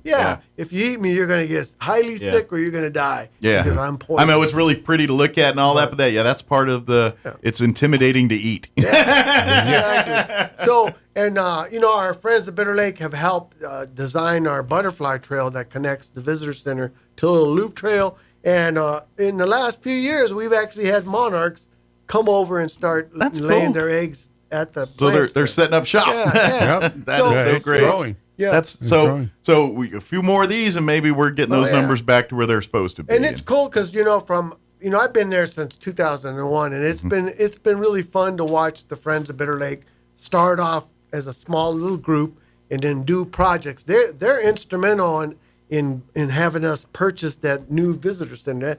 That visitor center is beautiful. Well, without the volunteers, whether it's the Friends or because there's another volunteer group that's directly it's mixed. Regardless, that's the reason this park is here and thriving and still here today is because our great volunteers that volunteer their time to put in their sweat equity out there and doing their stuff. And it's more important now, as with all these government cuts, there's less staffing and stuff like that, and they give you a few hurdles to make magic out there. So having volunteers, and if you're interested, it could be anything from doing bird surveys to working on the butterfly trail to helping at the visitor center. In fact, we are looking for a RV couple. If we give them free camping. And it's water, sewage, and they can go ahead and we'll have them work 3 days at the visitor center. Yeah, it's pretty easy work. Yeah, it's easy, but it's free. Like I said, free campsite. And you can use it as your jump off point if you want to see South. Like say, we're going to go hit Carlsbad Caverns one day, or we're going to go to Lincoln or whatever. Seasonally, and then just use Bitter Lake as your base kind of thing. We have a little place where you put your RV pad, and it's got a rooftop. And we have a laundry facility for you. And it's nice and quiet out there. Yeah, it's quiet. It's beautiful. It's not like an RV park where you got a neighbor 3 feet away. It's like a gated community. So give us a call if you're interested, and that is 575-244-6256. And again, we're looking for an RV couple. Yeah. And they'll be helping with the visitor center. You're going to have amazing morning walks every day. Oh, yeah, exactly. You're going to walk around Bitter Lake every morning. And you get to do it at right at dusk or right at dawn, rather, at 6 a.m. or whatever, or technically. And this program I started when it was dark. They didn't know. I was already here. and this program, RV camping, has been a national program. And like I said, there's 500 wildlife refuges, and not all of them have volunteers. You play your cards right. Yeah, you could go. You can do a summer or winter here. I ain't gonna lie, that sounds fun. Or Alaska. Like wherever. if I had retired and if I was in your shoes, Steve. Yeah. Oh yeah. I'm about to. I'm thinking that. Yeah, let's get this RV and we're gonna spend a year. We'll start East Coast, and then by the end of the year, we're gonna hit the West Coast. We plan to visit a lot of refuges and parks with retirement, but and I wouldn't even need like that big hulking RV that No. I don't need that 700-footer that pops out. No, give me that little tiny jobber that me and maybe my wife, we've could comfortably. We've had people with sprinters, a small little push-pull trailer. Yeah, a little place I can eat a dinner, watch a TV show, and sleep. That's all I need. Yeah. And you take care of business. Other than that, I'm good to go. Yeah. Give me a call before I retire, and I'll try to set you up. There you go. I got to get the RV first. Hold on. Oh, and retire. Yeah, that was the other thing I got to do. Try to do that. Yeah. So, and then if you can't make any of these events on Saturday, well, let me go over a little bit. We do have several vendors. Oh, yeah. There'll be a lot of other agencies and nonprofits. Yeah. We have an archery. The 4-H club will be doing archery. Kids arts and craft. They do all kinds of stuff in the back deck with the kids. Okay. So it's a fun Will there day. be any game and fish here? I know some years they've had it. Some years. This year they Again, were unable government to make cutbacks tend to cut into things. And that's probably going to be one of my biggest disappointments.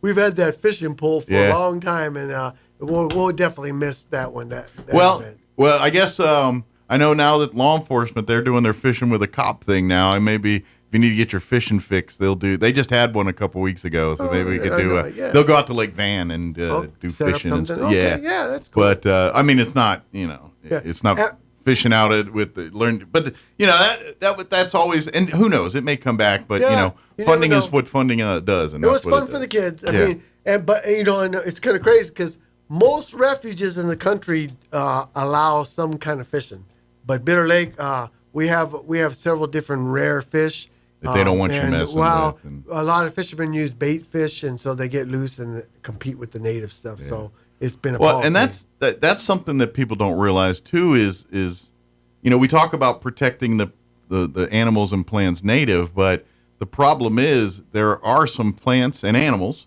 that thrive very well in this environment, but aren't native to it. So that's the constant fight. Like you hear about salt cedar. That's one of the. Yeah, they have. That's a plant that's been, hardy here. And that's been one of the things that I've noticed with our management here over the years. We've hit that pretty good. Mm-hmm. It's still always a constant battle, but when I first got here, it was like a forest of salt cedar out there. It was winning. Now it's an even fight.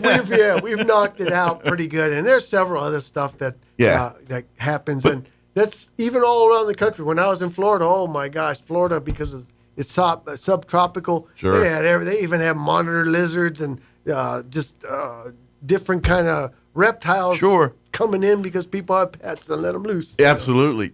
Speaking of that, kind of talking maybe a little science here, but I know I'm hearing like Roswell Seed and the city, other people we've talked to, like the flooding that we had here last year and how that's been a real issue on creating weeds, but weeds that are kind of tougher to fight. Like these are kind of tougher, you know what I mean? Like the normal. Are you guys experiencing any things like that out of the refuge because of the flooding? We have always had different kind of plants. Yeah. I just didn't know if you were seeing anomalies out there because of the flooding. We've had just some weird stuff going on in the last few years. For one thing, our bird feeders, I've been concerned about our birds. Mm-hmm.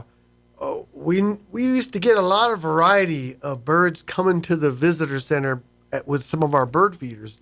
And now, the last 2 years, I haven't seen hardly any. I was just talking to our biologist the other day about how normally I would see western kingbirds hanging around some of the trees and around the wires and stuff, and I haven't seen a single one. And we used to get tons of those. When I first moved here, when you work at this kind of agency, when I travel so much, there'd be a certain bird that would reflect that habitat. You know? And here at when I came right at Bear Lake, in this area, I noticed some Baltimore Orioles making nests all over. I used to see them back home all the time in Maryland. They used to be quite a bit here. In fact, I have a couple of nests because I would get after they hatched, they would leave this really cool looking nest behind. And I got several of them, and I haven't seen one in years. Interesting. So I've been concerned about that. And I don't know. And then the last couple of years with the water changes, about 3 years ago, we had about 35,000 cranes arrive on the refuge. And then last year, we only had like 8,000. Wow. And they were still around, but they were hanging around near Arizona and It's like stuff the numbers of cranes are the same, but they're just going to different places. Spots. And that's been, in the 20 years I've been here, I've never seen that happen. So that's kind of weird, It just strange stuff has been happening the last few And you wonder if it is. Maybe it's a certain plant that we come here for that plant, and if there's less of it, I don't know. They're like, we'll just go. Yeah. You know what I mean? It's kind of like humans when we take our road trips, and we're like, we're gonna stop here because they got the blueberry pie or whatever. Well, just even the pattern of the water. We get flooding everywhere. Well, that fills the marshes, but then all of a sudden it changes to drought conditions. Sure. It's just real. It's just weird. Sure. Well, and and then I'm sure it ebb and flows.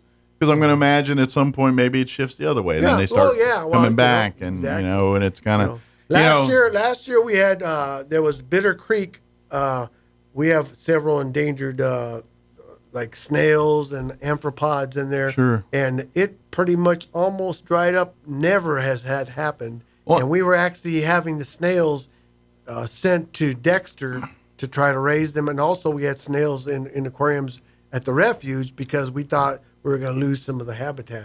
And then, it bounced back. Sure. But it was a scare for us for a while. Because, when it's dry everywhere here, there's no different out at Bitter Lake. And we've had some dry years. Yeah, we had some and dry ones. that will alter those plants. And so maybe with the flooding and, we get a few more. I'm not saying we need more floodings, but as we get, we've been getting a little bit more moisture lately. Yeah. If we get some more patterns of more of that, maybe we'll start seeing some of these things you weren't seeing come back again. I'm curious to see what's going to happen with the cranes if we get numbers again. Because to be honest, that's Dragonfly Festival by far is the one seed number one event that happens out at Bitter Lake for the public. Sure. Mm-hmm. I would say number two is probably your Cranes and Cocoa here in about a month later in November time frame. And we also have hunting. We got waterfowl hunting. It's not, there's certain sections of the refuge that we allow.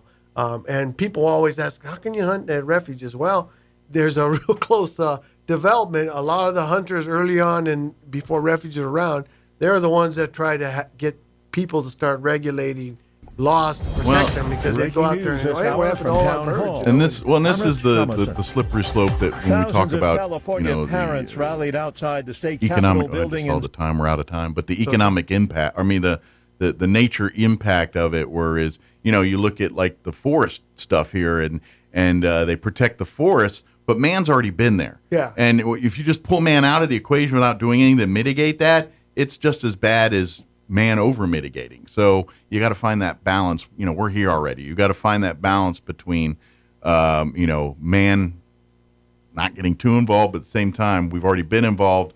We don't want to not get involved to screw things up even worse than we were before. And so that's the dance we're fighting. And with the hunting program, for waterfowl, it's mandatory. You have to buy a what's called a federal duck stamp, and that money goes directly into buying habitat for the Gotcha. A lot of refuges are established with that money. Yeah. So Well, anyway. we're late. It's 9:01. We blew right through the 9 o'clock hour. Again, get your tickets. Friends of Bitter Lake.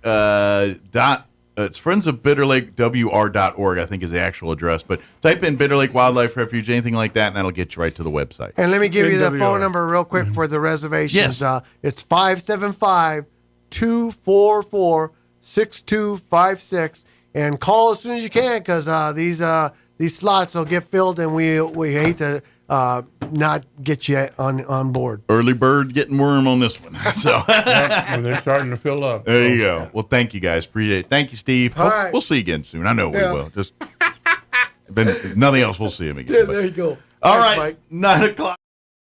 Mike Gallagher has appointed 2 new directors. Jason Flores has been named IT director. Flores began his career at the county as an IT specialist in 2008. He was promoted to assistant director in 2019. Flores, a Carlsbad native who attended the University of Pennsylvania, he earned a degree in computer science and engineering with a focus on economics. And Anna Vasquez has been named human resource director. She has more than 36 years' experience in both the private and government sectors and brings knowledge, compassion, and a fresh vision for the department. Vasquez has worked for Eddy County since 2012, when she was hired on as a human resource specialist. The suspect in the August 25th fatal shooting of Darren Estephen Johnson has been arrested. RPD says 42-year-old Stephen Shane Boykin was arrested Friday afternoon at a home in the 80 block of East Wells Street in the base area of South Roswell. RPD personnel arrested Boykin without incident. He's been booked into the Chavez County Jail. Roswell police say Johnson was allegedly involved in a domestic altercation with his girlfriend. The woman called friends for help, and then Boykin is believed to have arrived and got into a fight with Johnson outside the home. Boykin is believed to have shot Johnson before he fled. You're up to date. I'm Jared Cirillo. Hey everyone, with your Cowboys Report, I'm Christy Scales. The three-time Pro Bowl defensive tackle acquired in the trade for Micah Parsons tells you how to stop the Eagles' rushing attack Thursday night. You'll hear from Kenny Clark after this. Whether you're getting ready to purchase a home, setting up a college fund for your kids, or preparing for retirement, you're working hard to live a life you love. And you deserve peace of mind knowing your home, loved ones, and future are protected. At SWBC, we can help you assess your personal situation and create a customized solution to make sure you're prepared for whatever life throws your way. Visit SWBC.com to learn about your mortgage, insurance, and wealth management options today. That's SWBC.com. Cowboys Nation is big because everything's bigger in Texas. And Reliant has the energy to power it all. From home field advantage to home sweet home, Reliant has Dallas Cowboys fans all across the Lone Star State covered for every electric moment this season and beyond.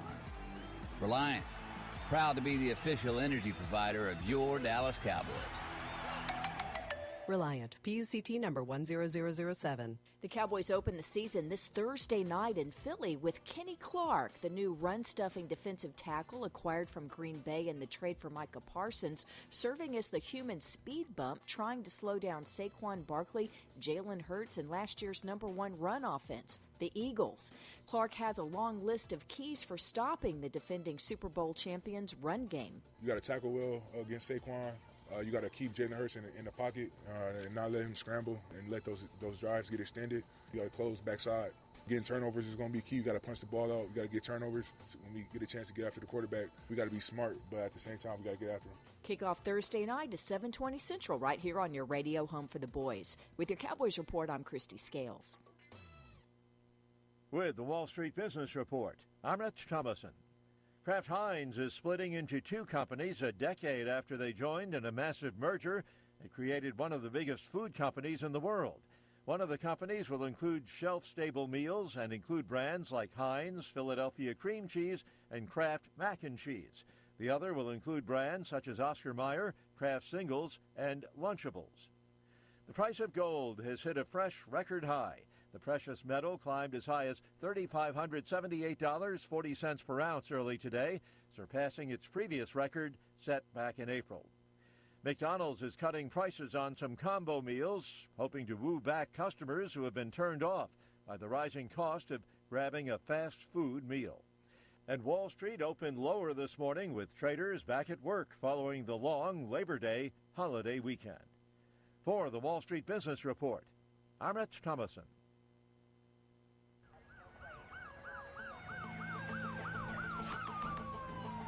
When you or a loved one need medical transport, Trans-Aero answers the call. Trans-Aero Medevac operates 3 rotorcraft bases and 1 fixed-wing base in southeastern New Mexico, allowing them to respond quickly to emergencies across diverse terrains. Their fleet extends coverage deep into New Mexico and West Texas, including Artesia, Carlsbad, Roswell, Ruidoso, Midland, Lubbock, and the surrounding areas, ready to answer the call when every second counts. Trans-Aero Medevac, proudly serving southeastern New Mexico and West Texas. Flown for free, thanks to the partnership from the City of Artesia and Trans-Aero Medevac. Life support by air. Hi everyone, this is Melanie from Glenn's Furniture. We now carry Mayo Furniture. Not only is it proudly built in the U.S., but there are hundreds of custom options to choose from, including fabrics, top-grade leathers, nail head trim, and feet. The quality in construction stands apart from other brands in the industry, ensuring your satisfaction for years to come. Turn your living room into a reflection of your refined taste. Come see us at Glenn's on the corner of Union and Alameda in Roswell, where delivery is free since 1953. Are you ready to succeed? ENMUR welcomes back students to the fall semester at Eastern New Mexico University Roswell. ENMUR's dedicated facilities and faculty provide an exceptional learning experience, from academic programs to behavioral sciences, business, health education, or technical education. ENMU Roswell offers a wide variety of certifications and degree programs designed to take your education and experience to the next level. Welcome back, students. Eastern New Mexico University Roswell. Worth the journey. Roswell's hometown university.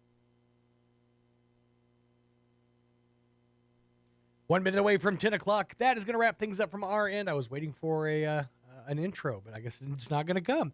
That's going to wrap things up for us on this Tuesday morning, a morning without Mike Winters. Of course, if you missed any portion of today's program, you can always go back and check it out in its entirety at ksvptv.com or on our Facebook page.